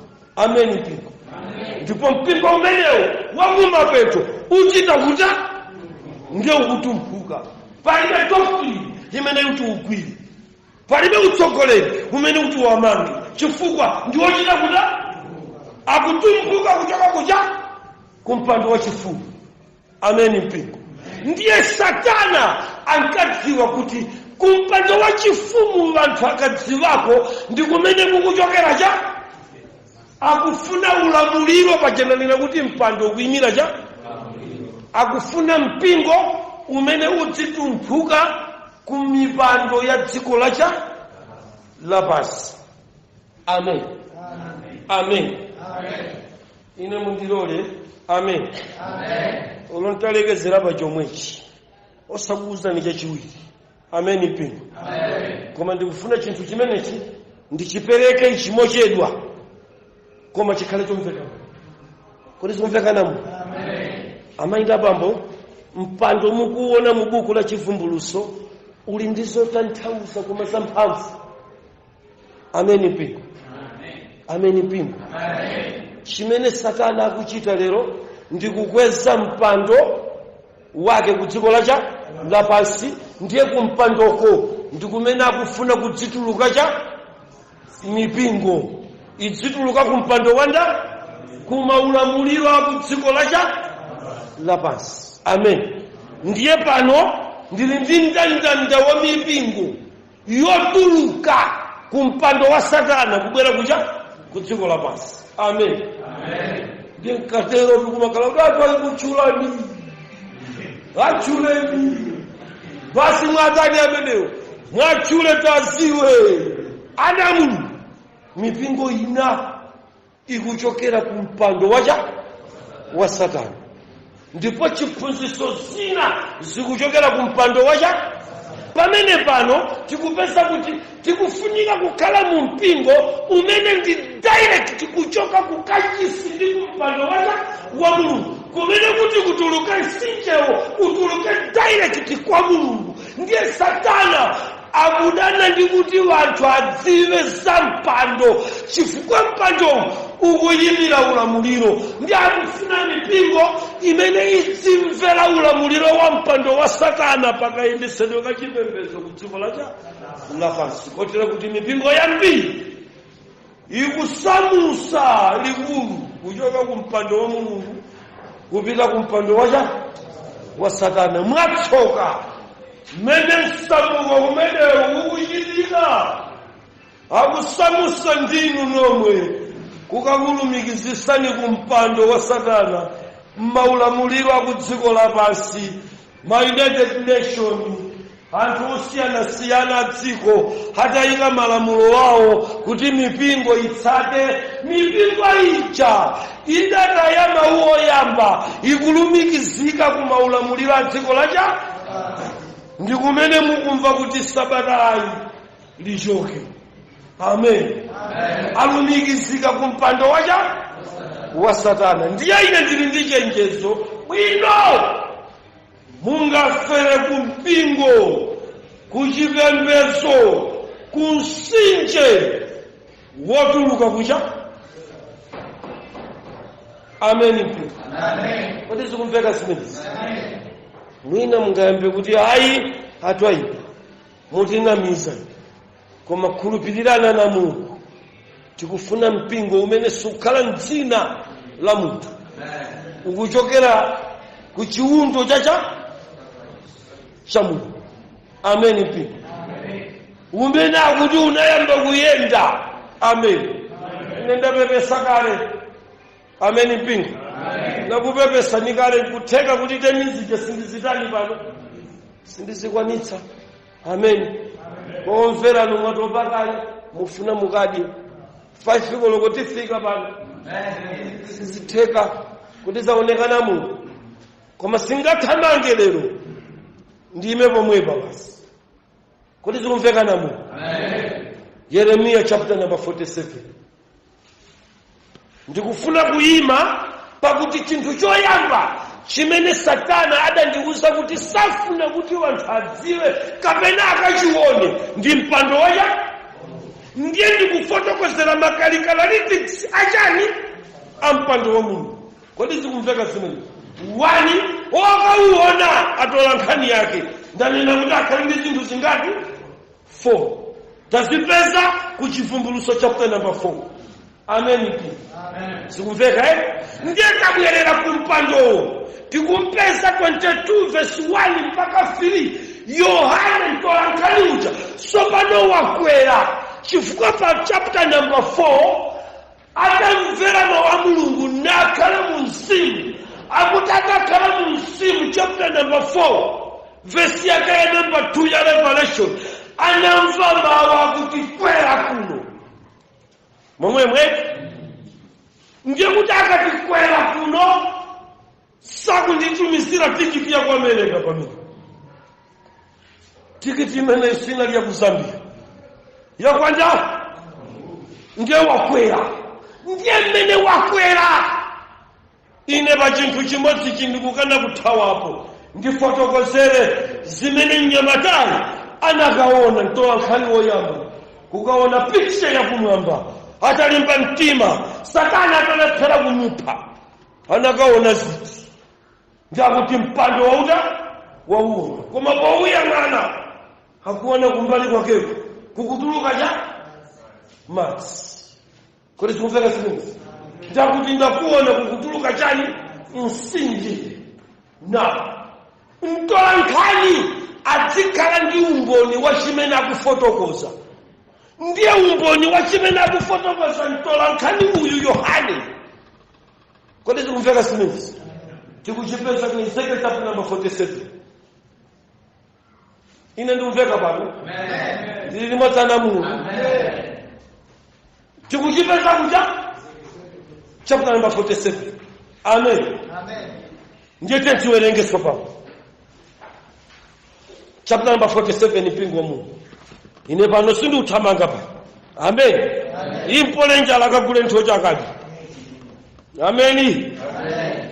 Ndipo sindikulonjezaso kuti mali za teni zija. Mpaka na baba chimene Mzimu wa Mulungu akufuna ndinene nchitani pano? Nchimene. Amen. Amen. Koma chimene ndingalonjeze mchakuti teni zonsezo ndilalikira pa mpingo umwe. Amen. Amen. Amen. Ndikuti nkasiya ngongolere wikira mawa mbwera sopa.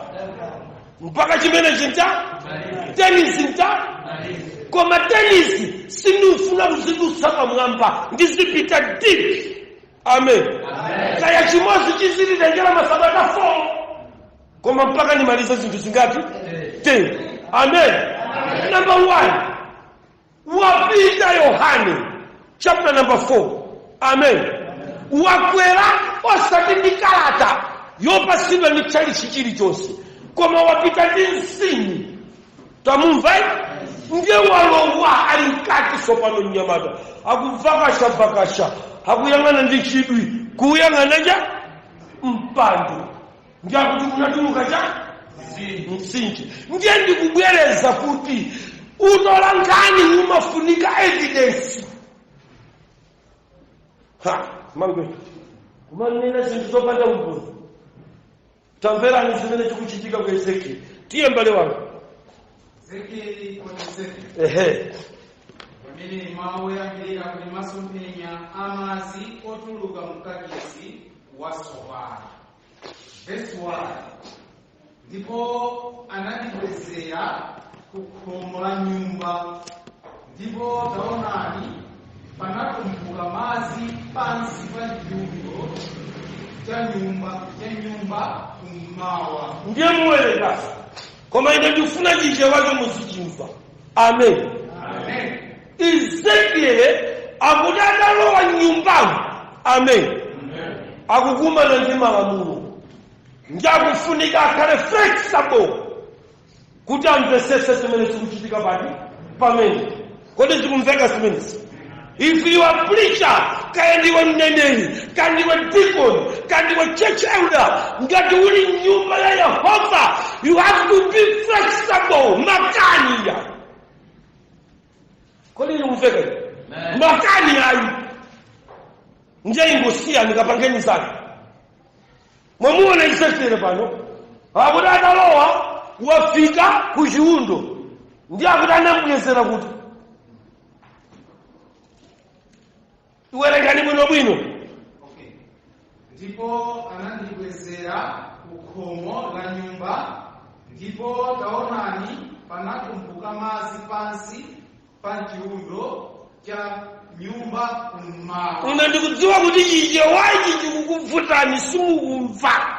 Amen. Koma Mzimu akuthandizeni kumva. Kwani mukumuona mulaliki pano wanzeru neneri wapanthamakani. Mukawerenga Baibulo akuzani kuti analowa. Amen. Atalowa analameza malamulo a nyumbayo. Mwafikira pano ayi nde Baibulo kuti anandibweza. Amen. Kodi sikumveka pamene? Amen. Sono chichewa chimenecho chakuti anandibweza zikumveka pamene? Pamenepo ndiye kuti tapita kumwera. Tili mboma la Blantyre. Amene anali Blantyre. Adatanthawuzira pamene. Sinchewa. Kodi sikumveka pamene? Amen. Kodi sikumveka pamene? Amen. Akadakhala mchewa mukadamva mafuta mbuyo. Ndamene akadapezeka bati. Apene ubuye vuka. Ndamene akadapezeka bati. Koma akadanandibweza ni machinjira amene. Kodi sikumveka? Ndiwateni yezo somba amene. Amen mpingo mu. Anandibweza. Sopano akadibweza. Kodi sikumveka pa. Ngabwera nyamaka. Wanthu aone kubweza. Kumachitika pamene. Ndini kani pano anamu. Wafika Ezekiel, wafika pano. Kodi sikumveka? Mukulimba Baibulo? Waona sayapa. Ndiyakuti nkhani sili pati. Iye akumbweza. Abwere kuti? Na. Kuyenda kunena kuyenda ameneyo pamenepa. Sakuyenda mchifuniro chache. Ezekiel amufunika ziperekere ngati munthu waderaka. Kodi sikumveka zina? Chifuniro chake cha Ezekiel wachisiya kwawo kukedala. Kodi sikumveka simene? Sakutenga chotomeko tinaulamulira kukedala kulola kukachifumu. Akulolera kuti kayazi tithamangisira chakummawa. Ndivomere kakale mwana wangu. Kodi sikumveka mpingo wa Mungu? Amen. Tikufunika kukhala flexible. Amen. Amen. Amen mpingo wa Mungu. Amen. Osalalikira uthenga wa Mulungu chifukwa chakuti ndagula poloti ku 47 ndifuna kuyamba umanga. Ndiye solalikira zigwirizane kumanga nyumba yanga. Hayi. Amen mpingo. Amen. Kodi sikumveka simene? Isalalikire pano kuti zigwirizane nkalimu. Ayi. Muntu yafunika kaleja flexible. Tiye mbale wanga. Ndiyakuti akuona cha msinje ukutuluka kuja. Pamene bakuti kuchiundo. Tiye mbale wanga. Pakuti khomo lake la nyumba inaloza kummawa, ndipo madzi anasika kuchokera pansi pa nyumba. Kutele kuola ntaika nalero abusa, ntaika nalero alaniki, ndafunse kuti khomo lake lidayang'ana kuti. Mulalikosa fotokozera mmene zinthu zili. Akunena chilichonse chimene chinali kuti. Kumene tola nkhani wowona. Tiye mbale wanga. Mbali ya manja lake kumwera kwa guwa la nsembe. Verse 2. Pamenepo anatuluka naye njira ya kuchipata cha kumkuwa. Na asungulira nane njira ya kunja kuunga kuchipata cha kunja, njira ya kuchipata choloza kummawa. Muzimva ini a calculated statement. Amen. Amen. akundipasa kumpoto ndi kumwera. Amen. Na akumuyitana kuti aone maziko kumene kwatumphuka mtsinje. Amen.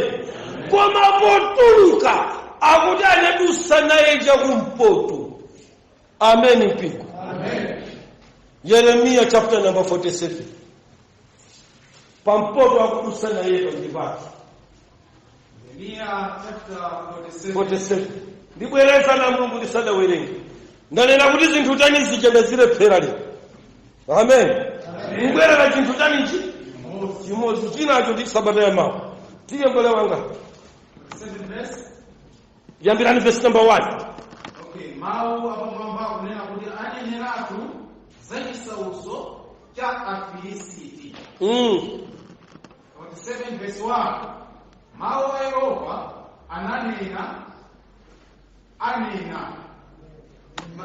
mawu a Yehova amene anaza kwa Yeremia mneneri onena za Afilisiti. Farao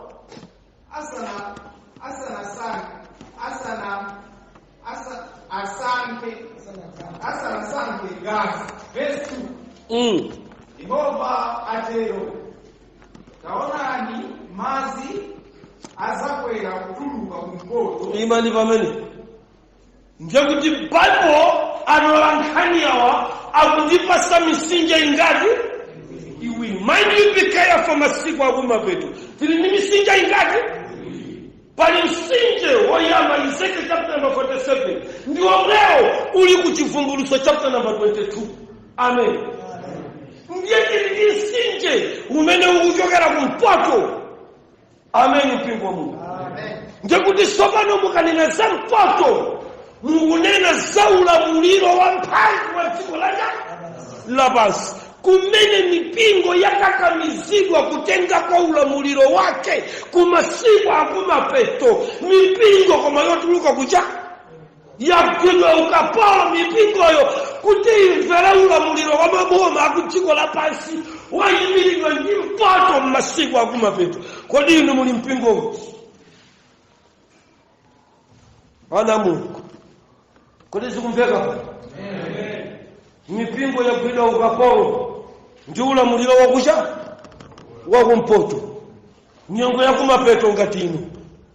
Ine ndili ndi mantha chifukwa mipingo iyi kuthamanga ndi misinje yoserereka koma ikuserelekera ku Gahena. Kodi zikumveka namu? Na mukabwerera pa Ezekiel pantundapo muumve sopano ulendo wa Ezekiel.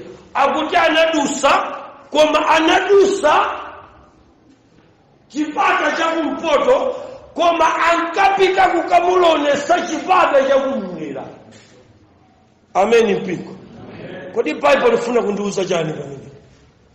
Siku lakwayi ndikudziwa kuti mpaka lero kuli akhristu ali kuchipata cha kumpoto koma sakumeneko akupita kuchipata cha kumwera. Bible imati chani pa nkhani ngati imeneyo? Nkhosa zina ndili nazo zimene sizili zisankhola izinso ndiyenera kuzitenga.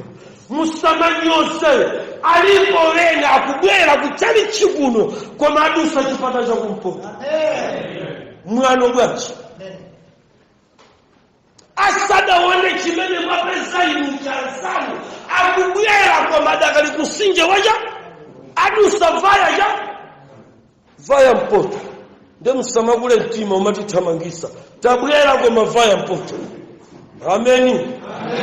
Tabwera kwa matadusa kuja kumpoto. Ameni. Haya amenewa uchoka kusalikani tawelenga ni Bible. Asana pite kuchipata cha kumwera akudusa chipata cha kuja akumuuza kuti pakuti wadusa kumpoto usaone za kumwera. Ibwanji kuda nyamata inugera lache ya zomwezi zangu jamani chote ya mwana jawanzanga mukuti tamangisa Ezekiel kuti akaone nsinje akudusa kuja kumpoto anyamata kumpata asakunamiseni tadusani pamene mukumweraku ndi kumene Mulungu akufuna muone kukutuluka cha utuluka kummawa. Amen.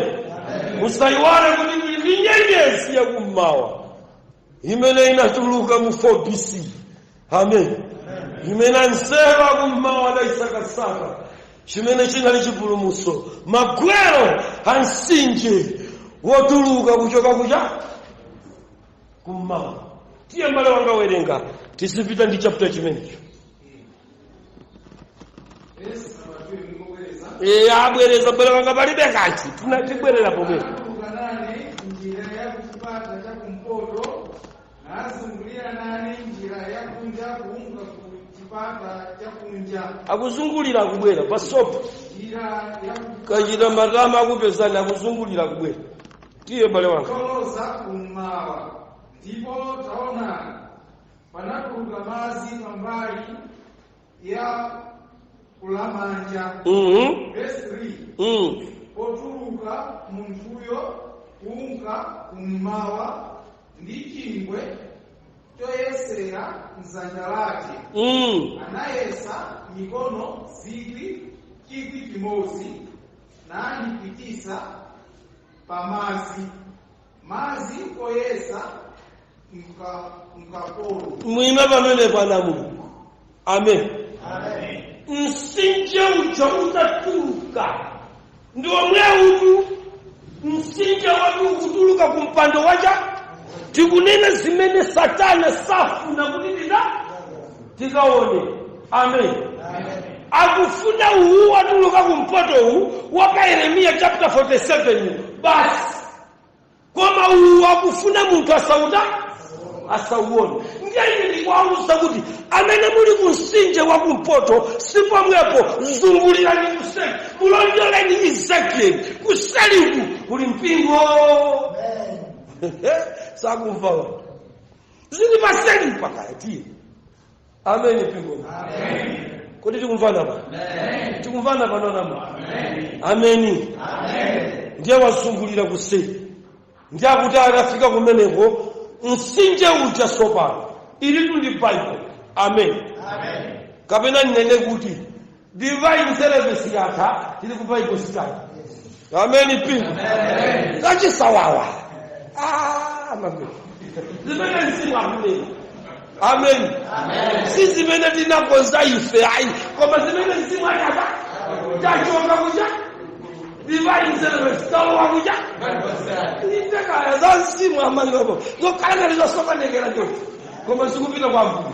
Amen. Amen. Ndiye sinje uja sobano ukuyamba uyenda ndiye mulimbe Bible pamene Bible likuti ineyo Ezekiel ananditenga ndiye kuti ndinaona munthu. Amen. Ndiye kuti choyamba anampasa miyezo yokwana 1000 ndiye atauona msinje uja atauyeza 1000 meters. Amen. Imene inali square meter miyezo yonse imene imapezeka m'Bible amayeza pa square meter. Amen. Kuti zimveka uyezo umenewo square meter mukapita muyezo pa chivumbuluso chapter number 11 mukapeza sopa libambo ngati ndodo square meter. Amen. Kuti zimveka zimatanthauza chani chimene Ambuye anakumana nacho ndodo imene anamuyesera Satana. Yes, ndi ndodo yomweyo imene azandiyesera soyo. Kodi zimveka zimene? Ndiye akunena kuti upite tikunena zimene Yohana adakaona Ezekiel adakaona akutirika na umboni atola nkhani ife sitikufuna mboma iyi atola nkhani abodza kuli bwino akutsanangiseni kubomako koma munene chunga. Amen. Amen mpiko. Amen. Ndiye Bible likuti anayesa madzi koma muyezo woyamba madzi anamulekeza nja nkakula. Amen. Amen. Pamenepo ndinafunika kuti ndikutengereni ku chipangano chatsopano tione mmene uthenga unayambira. Amen. Amen. Unayambira mu Yerusalemu momwemwe nkakolo. Amen pingo. Unayambira muja nkakolo kakolo mchichewa amen bila ni nkakolo anyamana kula kwa kampambanya bweraswa amen zumveka adibwere sera chichewa chakakolo kakolo ni anko kafuba kwa kuphazika ndiye jani amene kakolo olizumveka pamene ameni pamenepo ndiye kuti msakaike tafika kwa ndiye kachene mkanikati mwadedza mudziona lobi ukuthene nkumene mukapezeka kolo sakumva wa kodi zumveka pa ine somako akuona uyedwa zama uyita ntchito pa baibulo pa ale pauduza zichewa zodesa nkhawa kwambiri kakolo kodi zumveka pamene sono mkanika kolo mukampeza nchewa mukakafunsa iye kumeneko weniwenaye wazedi akakuuzani kuti kakolo ndi pamkumano sitimaseveresa mopakakhala chilonda uchisamala chimavuta upola amen pingo ndi pachombopa pamene pakutuluka uthenga wa Mulungu pakakolo pasenta akavulala kakolo mumuyembekezere munthu amene stepe kusintha tiyeni kuchipatala mukatenga nyamata za mafupa akakuuzeni chilonda chikakhala kukakolo zivuta zitani munthu amene yakuyenda kusintha cha stepe so mukachiona chipangizo kamukachiona chipembezo chikuyenda mosimphina ndiye kuti chili ndi bala kusenta ya pasi kodi zikumveka zimene zanamu mukaona kusempesa malamulo chamfulala kukakolo chipembezo mama asokoleli wajamfulala kukakolo ndiyakuyenda koma chona chosimphina anyamata akampambanya munthu akatikakolo ndi pasenta pakangogwedezeka pang'ono pamenepa wamfulala cha kukakolo ana Mulungu tamvera ngakhale mukapita ku giraundi mukamuyitane timu dokota kamukayitana Matias Simwenda wa national team kamukayitana Henere muyitaneyo mumfunse injale yowopsa kumpira Simondo komaja amati anko 6 months imayambira pamenepo kuti azabwerere pacha pagiraundi nudabwe ine asogolere wovulala kukakolo kungochimwa lero mamu kwabwezera chapolakaya tiwonongera game mufuna kuwonongera mpira mumupitisa asogolere wovulala kakolo funa kutilusisa ndezigoli zikungolowa mwayi amulazidete avulala kakolo wonongeka nkakolo kumene kukuchoka malamuloko ndiye kukakolo kwa chipembedzo chake hakuti madzi oyamba amene uwa yese anandiyekeza ncha nkakolo utenga usenta inale atumwi pa Yerusalemu kodi sikumveka sinensa ndi amene anayamba kuyenda ndi uthenga wabwino Satana samafuna zimene zindizidziwe ndakako ndi unjikira mamuli kama kafika ku nyumba tikiti ya ndege mupita ku Brazil kama kabwera ku Brazil kupeza ina mupita ku Argentina unipamboneza kuti nsaone senta ya uthenga wabwino amen usinje uthenga wabwino unayambira kulalikidwa kucha ku Yerusalemu ndodo yoyamba imene Yesu woyamba wamulekeza nja nkakolo tiye number 2 verse number 4 naye sasa chigwi chimozi nandipitisa pamazi oyesa maondo mwaumva uthenga uchi Bible ikutishani ndipo uthenga uyambira ku Yerusalemu kena waupita kucha unapita ku Yudeya ndikunena zoona ukupita kwa Yuda ndikumene ukufikira kenako kupita kucha kwa mitundu. Muyeso wachoka pakakolo wapita pacha pabondo. Amayi kapano tiye ndikukira kuti tikamtengeso team doctor atiuze injale namba 2 yopsa kwambiri yakuleya ndija ini yake wamati ni injale nunama ino nunama Ronaldo osati Ronaldinho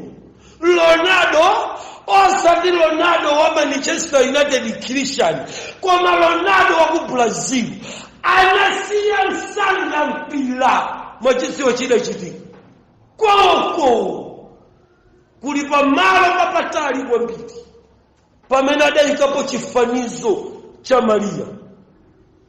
Kodi sikumveka pamene ndi adapita pati pamene kasi kumveka kale koma polankhula sadakweze Mulungu wakumwamba adakweza chifanizocho. Zikumveka potembenuka pamenepa ndi pamene anamva kuti kho bondo. Kodi zikumveka zimenezi? Kodi zikumveka zimenezi? Mwanjira ina nsiye zimenezi ndingokupasani chithunzi chakuti injale imene idalichosa Ronaldo wa ku Brazil inali cha sakumva watu. Amen. Sono ayang'aneni aneneri ndalaliki utenga wabwino ukupitirira zavulana nini ndinkani osakusa kwambiri. Amen mpingo. Na utenga wa Mulungu ukuyenera kuti muyeso omwewo umene anayesapo yamba mukumva kusintha iya mangwetu iya mukumva kusintha asintha zojambula asintha zonena muyeso wake ndija woyamba ndekuti choonadi sichikwena kusinthidwa. Muntu akatuluka choonadicho ndekuti watuluka ngalawani. Amen. Osapusisa wanthu kuti mudakali ngalawa pamene miyeso mwasintha. Muyeso wake ndi uti ndi omwewo. Kodi sikumveka mpingo wa Mulungu kuno kumudzi kumene tili mpingo wa Mulungu chikumveka koma choonadichi. Amen. Bwerani musagwire mafoni chifukwa pamene pandikumaliza 2 hours ndikulowa ku ola lomaliza namba 3.